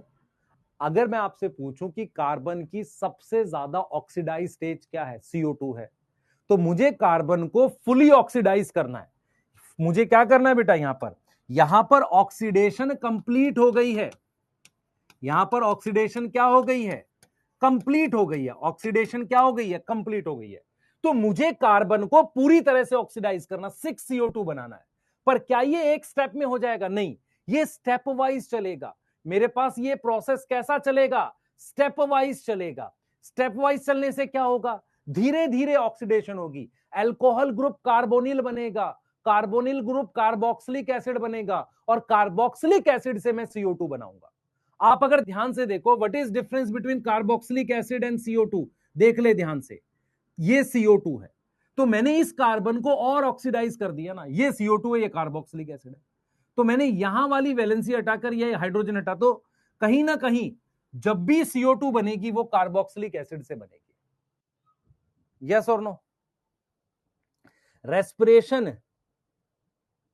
केशव मैं ज्यादा चीजें बताता हूं नीट के लिए, लेकिन तुम मुझे एक चीज समझ ध्यान से, ये बेसिक है जो क्लास 10th को बताना चाहिए कि तुम्हें रेस्पिरेशन का मीनिंग समझ आना चाहिए। तुम वो बच्चे हो जो कहीं से कुछ पढ़ के नहीं आ रखे हो, तुम्हें रेस्पिरेशन आ जाएगा, ग्लाइकोलिसिस, क्रैब साइकिल तुम रट लोगे, पर उसका मीनिंग तो समझ में आना चाहिए। पॉइंट क्या है कि तू पढ़ाई को यूज लाइफ में तभी कर पाएगा जब तेरे को एक बड़ी पिक्चर दिखती हो। प्रोसेस सबको आते हैं, सबको पता है कि क्या चल रहा है, क्या पढ़ना है, लेकिन जब तू उसको दिमाग में देख सके कि जब मैं ग्लाइकोलिसिस पढ़ूंगा क्या कार्बन ऑक्सीडाइज हो रही है, मैं स्क्रैप साइकिल पढ़ रहा हूं, मैं ETS में देख रहा हूं क्या कार्बन ऑक्सीडाइज, तो समझ नहीं आएगी ना बात। अगर मैं तुझे वही चीज पढ़ा दूं जो सब लोग पढ़ा रहे हैं, सुपरफिशियल टाइप का, तो तेरे अंदर बदलाव क्या है, तेरे अंदर कोई नया नजरिया डेवलप हुआ चीजों को देखने का, नहीं हुआ, तो फायदा क्या है, मान ले मेरे पढ़ाने का फायदा क्या हुआ इसमें। समझ, मैं क्यों पढ़ाता हूँ ये बातें, ये इसलिए समझाता हूँ क्योंकि क्या है, तुम एक तो चीज क्या हो सकती है, तेरा हो सकता है सब्जेक्ट वीक हो तो तुझे अजीब लग रहा हो, मैं सिर्फ तुझे ये समझाने की कोशिश कर रहा हूं। इसे स्टेप वाइज ऑक्सीडेशन करते हैं। जब मैं पढ़ाऊंगा, पढ़ाते वक्त वो चीज दिखेगी भी तो सही, इसे कहते हैं स्टेप वाइज ऑक्सीडेशन। कंबशन और रेस्पिरेशन में ये डिफरेंस होता है, ठीक है। अच्छा, इसको कहते हैं कैटाबोलिक प्रोसेस। कैटाबोलिक का मतलब होता है ब्रेक डाउन हो रहा है। कैटाबोलिक प्रोसेस का मतलब हमारे पास क्या होता है, यहां पर क्या हो रहा है बेटा, ब्रेक डाउन हो रहा है। क्या हो रहा है यहां पर, ब्रेक डाउन हो रहा है, यस और नो। दूसरा क्या है, ये एक्सोथर्मिक है। एक्सोथर्मिक का मतलब होता है, क्या होगा, एनर्जी रिलीज होती है। क्या होगी, एनर्जी रिलीज होगी। क्या होगी, एनर्जी रिलीज होगी, यस। और जो एनर्जी रिलीज होती है वो किस में ट्रैप हो जाती है, एनर्जी रिलीज होगी, वो ट्रैप हो जाएगी किस में, trap in bond of ATP. Trap in bond of ATP. क्या मेरी बात समझ में आ रही है कि नहीं, क्या मेरी बात समझ में आ रही है कि नहीं बेटा, ये पाइरुवेट है, समझ, मैं क्या पढ़ा रहा हूं समझ। तेरे पास ये ग्लूकोज है, तू समझ इस बात को, ये ग्लूकोज है, तुझे पता है ग्लूकोज में, अब एक बच्चा कहेगा सर आपने पूरा तो बनाया नहीं, ऐसे HOH होता है, यस और नो, ऐसे यहां HOH होता है कि नहीं होता। अब इससे मैंने पाइरुवेट बनाया, तो जो पाइरुवेट का स्ट्रक्चर है, अगर तू ध्यान से देख, बिना स्ट्रक्चर के पढ़ तो लेगा, लेकिन पाप लगेगा जो लाइफ भर लगता रहेगा अगर बायो कंटिन्यू करेगा, है ना। बायो कंटिन्यू, तुझे क्या लगता है कि बाकी टीचर्स में और हमें डिफरेंस कहां पर आता होगा, ये कॉन्सेप्चुअल क्लियरिटी में, और कोई डिफरेंस नहीं। बेसिक, देख, टीचर सारे यही पढ़ा रहे हैं, मेरे में और दूसरों में क्या डिफरेंस होगा, जो बेसिक कॉन्सेप्ट है, बेसिक वाले, वो कितने स्ट्रांग है, उसमें मैं एग्जैक्ट चीजें सोच पाता हूं कि नहीं। ऐसे ही जब तू अच्छा मान ले डॉक्टर बन, मैं मान ले डॉक्टर बन गया, एक बहुत अच्छे डॉक्टर में और एक नॉर्मल डॉक्टर में, जो बहुत अच्छा डॉक्टर होगा, ऐसा नहीं कि बहुत बड़ी सर्जरी करा, उसके बेसिक्स एकदम क्लियर होंगे कि यार ये अगर हो रहा है तो इसका कारण ये है। जब तक बेसिक्स ठीक नहीं होंगे, और अगर आप किसी बढ़िया डॉक्टर को, किसी पढ़े लिखे इंसान की जब बात सुनोगे ना, वो बेसिक्स पे इतनी क्लियर बातें करते हैं कि उनको पता रहता है ये एग्जैक्टली है। यही तेरे को समझा रहा हूं, लाइफ में ये नहीं है कि मैंने कितना जान लिया, मैंने उसके बेसिक्स कितने अच्छे से सीखे, ये पॉइंट है, यस। हाँ बेटा, पाइरुवेट के नीचे वाले डायग्राम क्या है, CO2 है, आप देख लो, ये पाइरुवेट है ना, ठीक है। एनर्जी रिलीज होती है जो एटीपी के अंदर स्टोर होती है, ये एक्सोथर्मिक प्रोसेस है, कैटाबोलिक प्रोसेस है, सही है, ठीक है। ये एक एंजाइम्स रिक्वायर होंगे, क्या होंगे, एंजाइम्स रिक्वायर होंगे रेस्पिरेशन के लिए। तो इसका क्या मतलब है, इसका मतलब ये है कि ध्यान सुना, इसका मतलब क्या है, ये क्या है बेटा, एंजाइम्स रिक्वायर होंगे, बिना एंजाइम्स के नहीं होगा सेल के अंदर, ठीक है। मैं आपको एक पॉइंट और बताने जा रहा हूं, अगली स्लाइड में, इतना लिख लो, समझ ध्यान से। मैं अगर तेरे को सिंपल भाषा में पूछूं कि कंबशन में क्या एंजाइम लगता है, नहीं लगता, एंजाइम लगता नहीं लगता। कंबशन और रेस्पिरेशन में एक बेसिक डिफरेंस क्या है, कंबशन एक बार में जल जाता, मैं तेरे को सिंपल भाषा में बोलता हूं। तेरे घर में गैस का सिलेंडर है, उसमें से 30 दिन तक गैस निकलती है, खाना पकाते हैं, अगर एक ही बार आग लग जाए तो ब्लास्ट हो जाएगा। तो ब्लास्ट क्या है, कम समय में हुआ हुआ कंबशन है। फिर कंबशन आपको पता है, हमारी बॉडी में रेस्पिरेशन जो है वो स्टेप वाइज होता है, धीरे धीरे कार्बन को ऑक्सीडाइज करते हैं। जितनी आप धीरे धीरे ऑक्सीडाइज करोगे उतनी आप एनर्जी पकड़ पाओगे, क्योंकि एनर्जी जब रिलीज होती है उसको पकड़ना भी तो है, और हम पकड़ कहां रहे हैं, किसी बॉन्ड में पकड़ रहे हैं। कैसे पकड़ रहे हैं वो मैं आपको समझा रहा हूं, ठीक है, yes.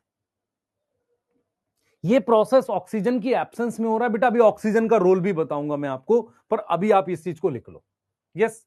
Enzyme require for respiration, exothermic energy release होती है, कैटाबोलिक है ना, सेलुलर प्रोसेस है। कैसा प्रोसेस है, सेलुलर, कैसा प्रोसेस है, सेलुलर प्रोसेस है, सेल के अंदर होता है, ठीक है। मैं एटीपी के बारे में अगला पॉइंट लिखवाना चाह रहा था आपको, कि एटीपी जो है उसको हम क्या मानते हैं, ठीक है ना, how energy stored in ATP, इसको मैं समझेंगे, इस बात को अलग से समझेंगे, और एटीपी को लेके थोड़ा सा आपका नजरिया ठीक करेंगे ताकि आपको समझ में आ जाए, यस, यस बेटा। सेल के अलावा भी कहीं होता है, नहीं होता, हाँ, आप परेशान मत होइए, आप पढ़िए आराम से, मस्ती में पढ़िए, कोई दिक्कत नहीं है। स्ट्रक्चर में ट्रैप होगा किस जगह वो मैं बता रहा हूं आपको, कहां एटीपी में ट्रैप होगा बॉन्ड में वो मैं बता रहा हूं आपको, ठीक है।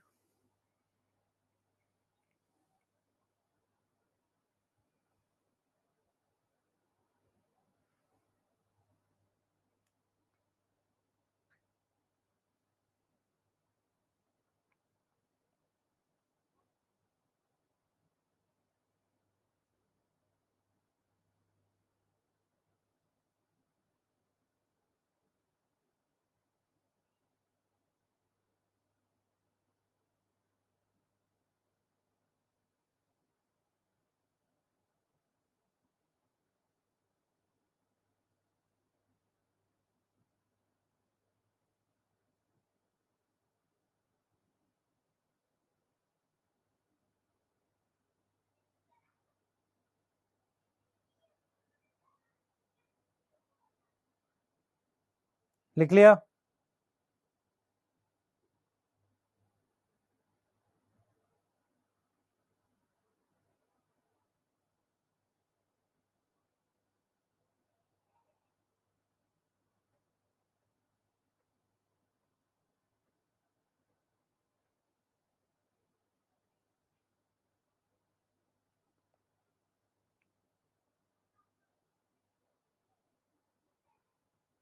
लिख लिया बेटा?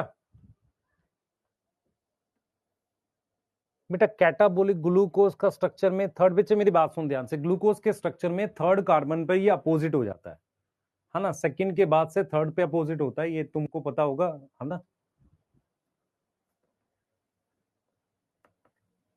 हाँ बच्चे वो ठीक कर लेना ना आप, मैं तो खाली कार्बन दिखा रहा हूँ, है ना, मैं खाली कार्बन दिखा रहा हूँ। कल सुबह 9 बजे, यस। अब सुने ध्यान से, मैं पहले आज की अपनी बात पूरी करूं, मैं आपसे एक सवाल पूछूंगा, मुझे बताना कि अगर मैं ये स्टेटमेंट लिख रहा हूं कि एटीपी, ध्यान सुनेंगे, ये बात शायद आप लोगों को पता चलेगी आज, एटीपी के पास हाईएस्ट एनर्जी होती है सेल में, क्या ये बात सही है?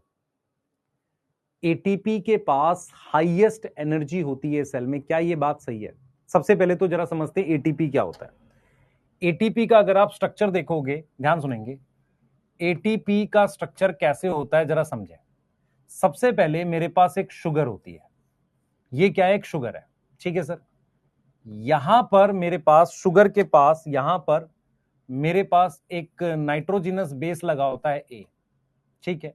ये शुगर होती है राइबोज की, और ये लगा होता है ए। इसके साथ मेरे साथ 3 फॉस्फेट होते हैं, आप समझो। अगर यहां पर एक फॉस्फेट है तो इसको कहते हैं एएमपी। एएमपी की फुल फॉर्म है एडिनोसिन मोनोफॉस्फेट।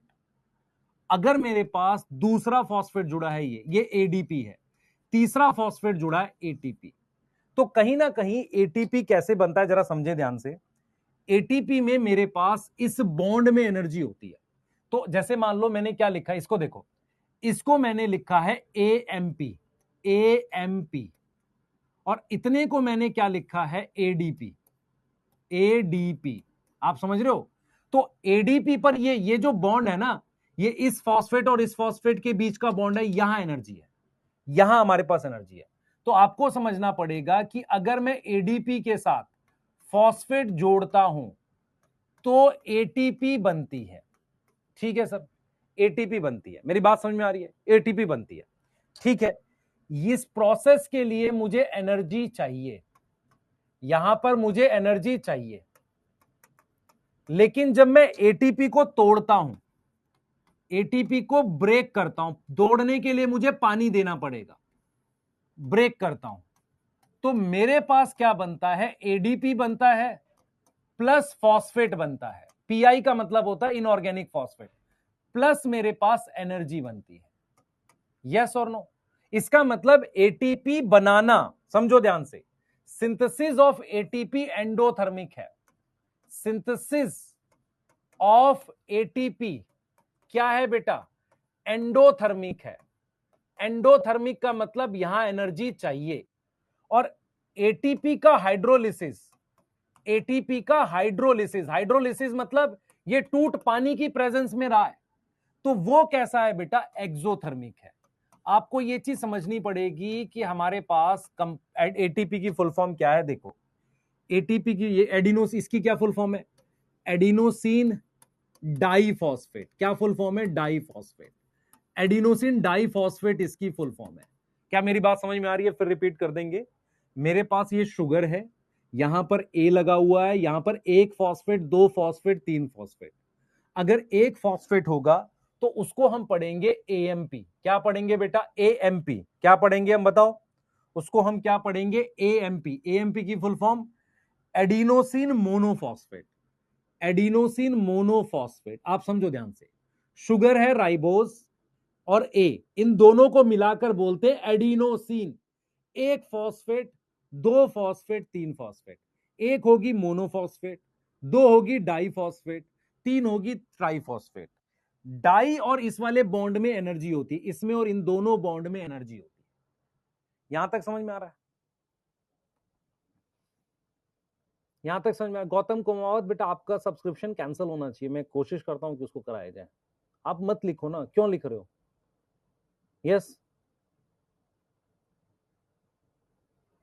ठीक है। पहले आपको यह समझ में आ रहा है कि एटीपी जब टूटेगा तो एनर्जी रिलीज करेगा। उसके अलावा कौन कौन से एटीपी में कितने एनर्जी बॉन्ड होते हैं मैं यहां पर लिख रहा हूं। एटीपी में हमारे पास दो हाई एनर्जी बॉन्ड होते हैं, हाई एनर्जी बॉन्ड होते हैं। अगली बात, एटीपी जो है इज एनर्जी इंटरमीडिएट। कितने लोगों को याद है law of conservation of energy? मतलब फर्स्ट लॉ कितने लोगों को याद है? शायद फर्स्ट ही है वो। कितने लोगों को याद है कि law of conservation of energy क्या बोलता है? Law of conservation of energy क्या बोलता है कि यार किसी एक, सुनना ध्यान से, एनर्जी को ना क्रिएट कर सकते ना डिस्ट्रॉय। सर हम ये याद कर लेते हैं, सुन ध्यान से, सुन सुन सुन सुन। एनर्जी को हम ना क्रिएट कर सकते हैं ना डिस्ट्रॉय कर सकते हैं एक फॉर्म से, हम सब रट लेते हैं, बिल्कुल कोई मतलब नहीं था। मैं तेरे को समझाता हूं। सबसे पहले ये समझ कि एटीपी के पास अपनी कोई एनर्जी नहीं है। एटीपी क्या है आपको समझना पड़ेगा। अगर मैं आपसे एक स्टेटमेंट बोलता हूं कि एटीपी के पास हाईएस्ट एनर्जी होती है सेल में, जैसे मैं आपसे कहता हूं कि मेरे पास एक कंपाउंड है A B C D E और एटीपी, मैं कह रहा हूं इन सबसे सबसे ज्यादा एनर्जी एटीपी के पास है। ठीक है, मैं ऐसा बोल रहा हूं। मैं आपसे सवाल ये पूछ रहा हूं, क्या सेल के अंदर कोई कंपाउंड होता है या कोई चीज ऐसी होती है जिसकी एनर्जी एटीपी से भी ज्यादा हो? यही है फर्स्ट लॉ को समझने का तरीका। मैं आपको समझाता हूं क्या हुआ। सेल के अंदर क्या होता है रियल में, अगर आप किसी कोशिका को देखोगे, ये मेरे पास सेल है, अगर आप किसी सेल को देखोगे तो किसी भी सेल में क्या होता है, कुछ रिएक्शन होते हैं। जैसे ए कन्वर्ट हुआ बी में, ये रिएक्शन एक्सोथर्मिक है। कैसा है ये? एक्सोथर्मिक है। इतनी बात समझ में आ रही है?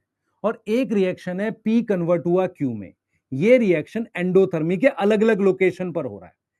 एटीपी क्या होता है? एक्सोथर्मिक में बन जाता है। एटीपी क्या होता है? एक्सोथर्मिक में बनता है।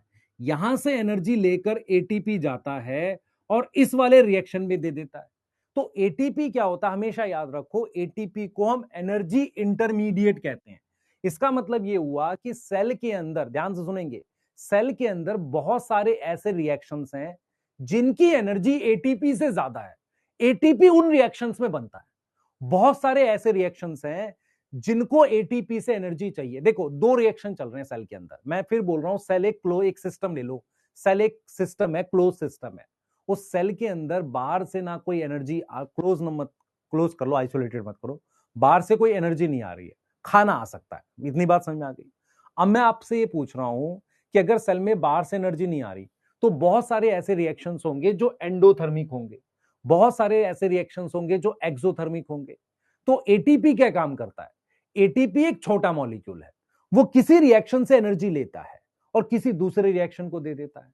लेता कैसे है? लेता ऐसे है कि वो एडीपी और फॉस्फेट मिल जाते हैं, इस बॉन्ड में एनर्जी स्टोर हो जाती है, और जब वो दूसरी जगह जाता है तो पानी की प्रेजेंस में टूटता है। कौन सा बॉन्ड? ये वाला बॉन्ड, और एनर्जी रिलीज होकर वहां मिल जाती है। इसीलिए एटीपी को एनर्जी इंटरमीडिएट एनर्जी करेंसी बोलते हैं। करेंसी क्या होती है? करेंसी वो चीज होती है जो आप एक जगह से दूसरी जगह आप यूज कर सको। क्या मेरी बात समझ पा रहे हो? क्या मेरी बात समझ पा रहे हो?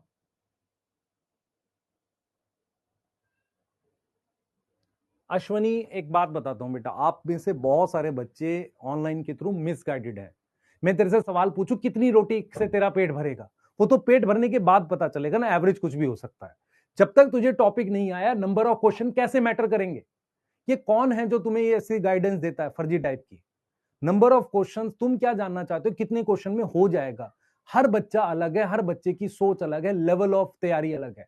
अगर तूने सही तैयारी की है तो 100 क्वेश्चन भी इस चैप्टर के बहुत होते हैं। समझ आया नहीं आया? अब सर हमें कैसे पता चलेगा तैयारी कैसी है? जब तुम बेसिक पढ़ते हो, चैप्टर की थ्योरी पढ़ते हो, उसको बहुत अच्छे से पढ़ो, तो तुम्हें कम क्वेश्चन में भी प्रैक्टिस होगी। एटीपी को एनर्जी इंटरमीडिएट कहते हैं, तो इसका मतलब क्या है कि एटीपी क्या होगा? एटीपी सिंथेसाइज होगा किसमें? सिंथेसाइज होगा किसमें? इन सम रिएक्शंस। कुछ रिएक्शंस ऐसे हैं जहां एटीपी बनेगा एंड यूटिलाइज होगा दूसरे में, अदर रिएक्शन। क्या मेरी बात समझ में आई कि नहीं आई? क्या मेरी बात समझ? एटीपी बनने के लिए फॉस्फेट देना है, एनर्जी चाहिए साथ में। ये बॉन्ड बनाने के लिए एनर्जी चाहिए। जब ये बॉन्ड टूटेगा तो एनर्जी रिलीज होगा। तो सेल के अंदर एक्सोथर्मिक रिएक्शन से एटीपी फॉर्म होता है और एंडोथर्मिक में जाके यूज हो जाता है। इसीलिए एटीपी को हम क्या बोलते हैं? ATP is energy currency. ATP is energy currency. और एनर्जी कहां स्टोर है? उसके बॉन्ड में स्टोर है। करेंसी क्या होती है? जिसको आप कैरी कर सको एक जगह से दूसरी जगह। यस बेटा, मैक्सिमम फॉस्फेट 3 जुड़ सकते हैं। आप चाहो तो एटीपी को पहले एडीपी, देखो एटीपी को पहले एडीपी में तोड़ो और एडीपी को भी एएमपी में तोड़ सकते हैं नॉर्मली। ठीक है, ये पॉसिबल है। बॉन्ड कौन से? इन्हीं दोनों बॉन्ड में एनर्जी है। क्या इससे ज्यादा फॉस्फेट जोड़ सकते हैं? नहीं।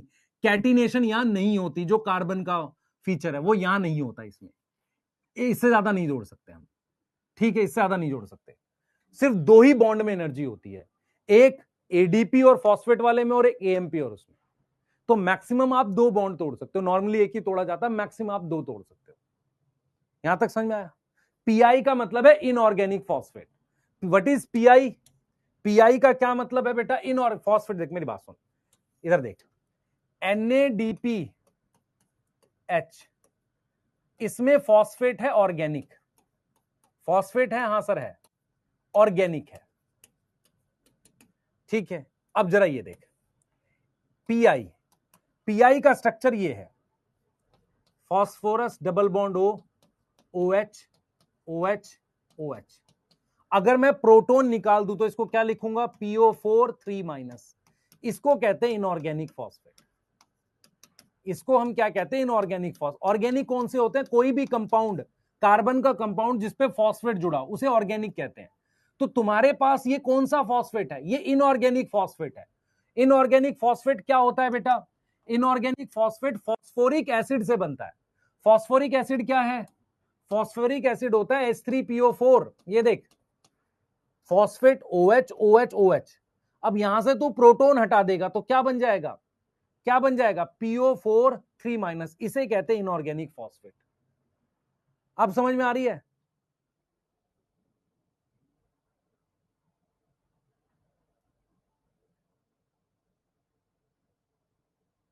एंडोथर्मिक में बनेगा? यार क्या कर रहा है बच्चे? एंडोथर्मिक में कैसे बनेगा? कितने लोगों ने केमिस्ट्री में वो पढ़ा था, कपलिंग रिएक्शन? किसी को याद है कपलिंग रिएक्शन जैसा कुछ पढ़ा आपने केमिस्ट्री में? इधर देख, मेरे पास ये A है, A से B प्लस एनर्जी। ठीक है, तो हमने क्या किया? मेरी बात सुन, हमने क्या किया? इसके साथ ADP प्लस PI, मैंने क्या बना दिया? ATP बना दिया। तो जो एनर्जी यहां चाहिए, मुझे एनर्जी चाहिए ना, अब इन दोनों को ऐड कर दे, ये एनर्जी से ये एनर्जी कट जाएगी। तो ये रिएक्शन कैसा है? एनर्जी बन रही है ना, एक्सोथर्मिक है। तो एक्सोथर्मिक रिएक्शन के साथ ये क्या हो जाता है? बन जाता है। अब ये कहां यूज होगा? P से Q, तो यहां एनर्जी देनी पड़ेगी, एटीपी टूट जाएगा। ये एंडोथर्मिक है। तो एंडोथर्मिक रिएक्शन को एटीपी एनर्जी देगा। एटीपी क्या देगा? Give energy. किसको? एंडोथर्मिक को। कुछ समझ आ रहा है, नहीं आ रहा? अश्विनी क्या करना है बच्चे, नंबर ऑफ क्वेश्चन से ज्यादा थ्योरी को बहुत बेसिक से बार बार पढ़, ठीक है बच्चे? ऑर्गेनिक में कोई फॉस्फेट नहीं होता, बहुत सारे ऐसे ऑर्गेनिक कंपाउंड है जिनमें फॉस्फेट होता है, बताएंगे उनको। लेकिन अभी आप ये समझो, इनऑर्गेनिक फॉस्फेट का मतलब फॉस्फोरिक एसिड जिसके प्रोटॉन हट चुके हैं, ठीक है? रिपीट कर दीजिए। क्या रिपीट करना है बेटा, कोई पर्टिकुलर चीज जो नहीं आई आपको? क्या रिपीट करना है बताओ?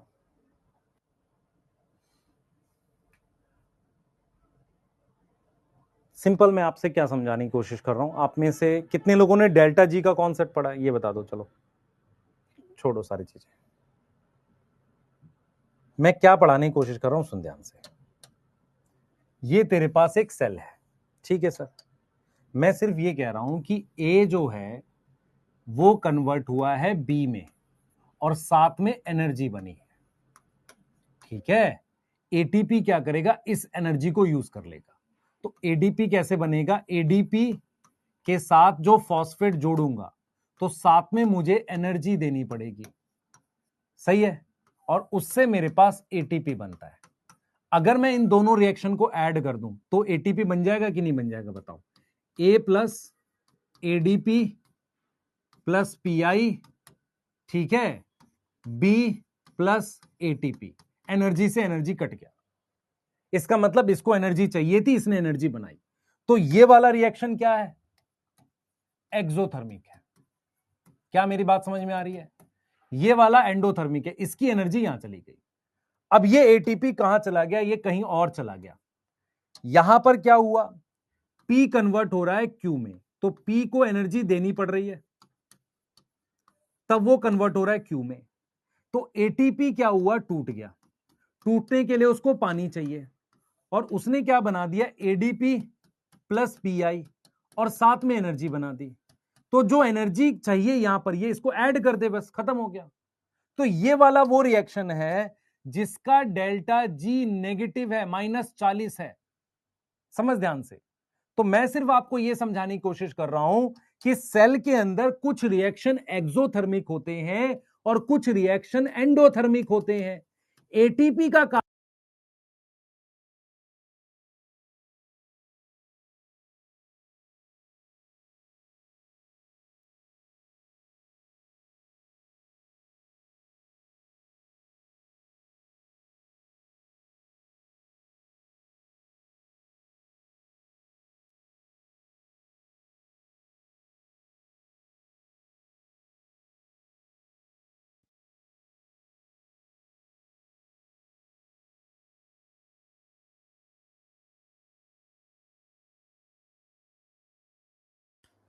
आ रही है आवाज, ये बताओ आवाज आ रही है नहीं आ रही? आवाज आ रही है?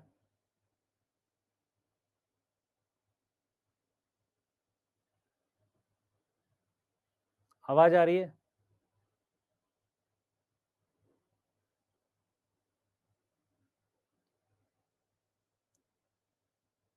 ठीक है, मैंने क्या बोला पहले समझ। मैंने बोला है, समझ इस बात को, ये कंपाउंड ए है, ये कन्वर्ट हुआ बी में और इसने एनर्जी रिलीज करी, ये रिएक्शन एक्सोथर्मिक हो गया। एटीपी बनाने के लिए जो एनर्जी चाहिए वो ये वाली एनर्जी यूज हो गई, तो एटीपी बन गया, सही है? अब ये एटीपी यहां चला गया। अब ये वाला रिएक्शन एंडोथर्मिक है, मतलब पी को क्यू बनाने के लिए एनर्जी चाहिए, तो एटीपी ने अपनी एनर्जी दे दी और वो एनर्जी कहां स्टोर है, फॉस्फेट के साथ बॉन्ड में। इसका मतलब सेल में काफी सारे एक्सोथर्मिक रिएक्शन होते हैं, काफी सारे एंडोथर्मिक रिएक्शन होते हैं। हम क्या करते हैं, एक्सोथर्मिक में एटीपी बनाते हैं और एंडोथर्मिक रिएक्शन में एटीपी एनर्जी दे देते हैं। अब उस बीच में वो काम कौन करता है, एटीपी। और एटीपी एनर्जी कहां स्टोर करता है, फॉस्फेट बॉन्ड में। तो जहां भी वो बॉन्ड टूटेगा, अब फॉस्फेट कैसे टूटेगा, पानी की प्रेजेंस में टूटेगा तो एनर्जी रिलीज होगी, इतनी सी बात है। इसलिए एटीपी को एनर्जी करेंसी बोलते हैं, इसलिए एटीपी को क्या बोलते हैं, एनर्जी इंटरमीडिएट बोलते हैं। यदि किसी कारण से एटीपी की एनर्जी हाईएस्ट होती, मतलब सबसे ज्यादा होती, तो ऐसा कोई रिएक्शन होता ही नहीं जिसमें एटीपी बन सके। आपको मेरी बात समझ में आ रही है कि नहीं आ रही है? आपको मेरी बात समझ में आ रही है नहीं आ रही? एक कंपाउंड है जो एक से इलेक्ट्रॉन देता है, दूसरे को दे सकता है, मतलब आगे ट्रांसफर करता है। अगर कोई कंपाउंड है जो किसी से इलेक्ट्रॉन ले ही ना सके तो आगे कैसे पास करेगा? ये क्लियर है? ये क्लियर है? आप एटीपी को गलत तरीके से सोचते हो। एटीपी कोई मॉलिक्यूल एनर्जी, एनर्जी कहां से देगा? बॉन्ड में है, पर उसके पास कहां से एनर्जी आएगी? एटीपी कोई ऐसा थोड़ी अनलिमिटेड बनता है। एटीपी के मान लो 5 लाख मॉलिक्यूल है सेल के अंदर, वही बनते रहते हैं, टूटते रहते हैं, बनते रहते हैं, टूटते रहते हैं, रिसाइकिल होता रहता है एटीपी। समझ आ रहा है? एक जगह बनता है, दूसरी जगह यूज होता है। अभी बना है, कुछ टाइम के बाद टूट जाएगा, सेल के बाहर जाता नहीं है। तो जो भी बन रहा है सेल के अंदर बन रहा है, बस इतनी सी बात है।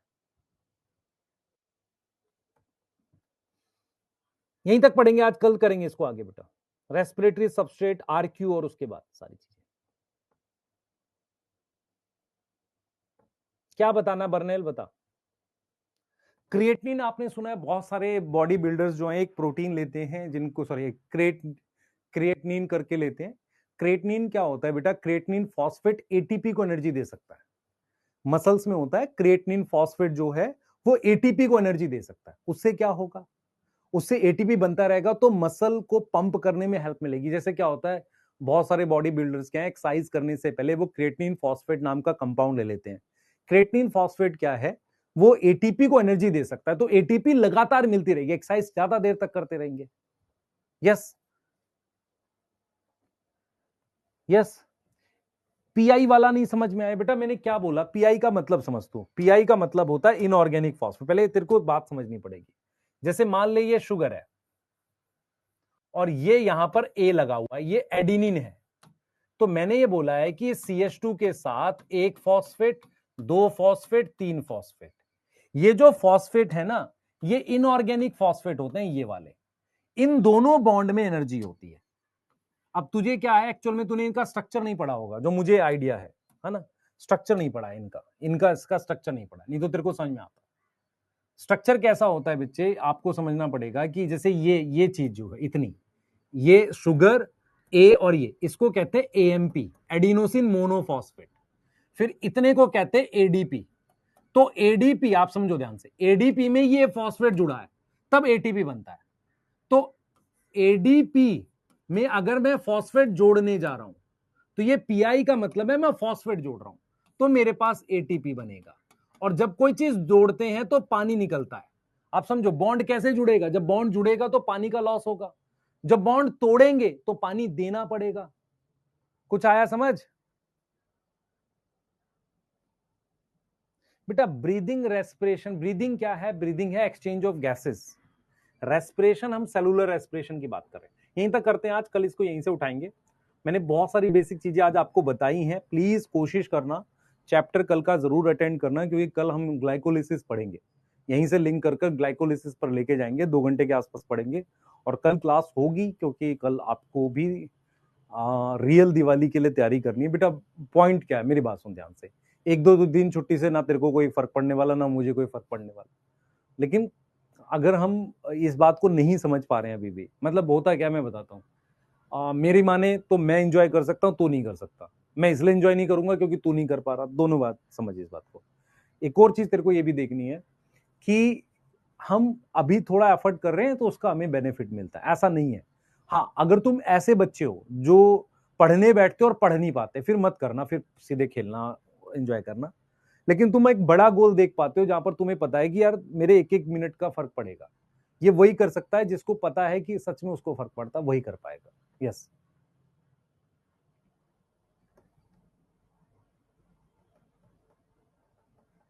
नहीं शिवम, नहीं लगाएंगे आज क्लास।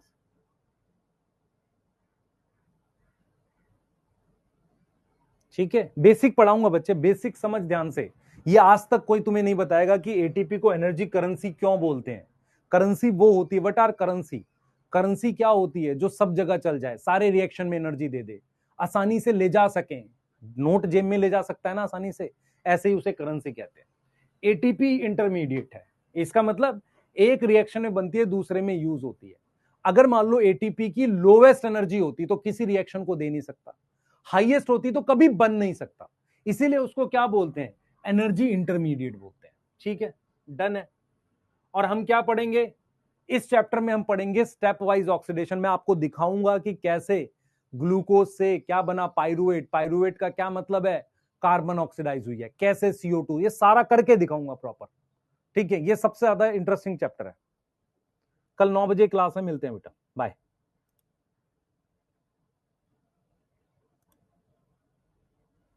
फोटोसिंथेसिस से भी कनेक्ट करेंगे बच्चे से।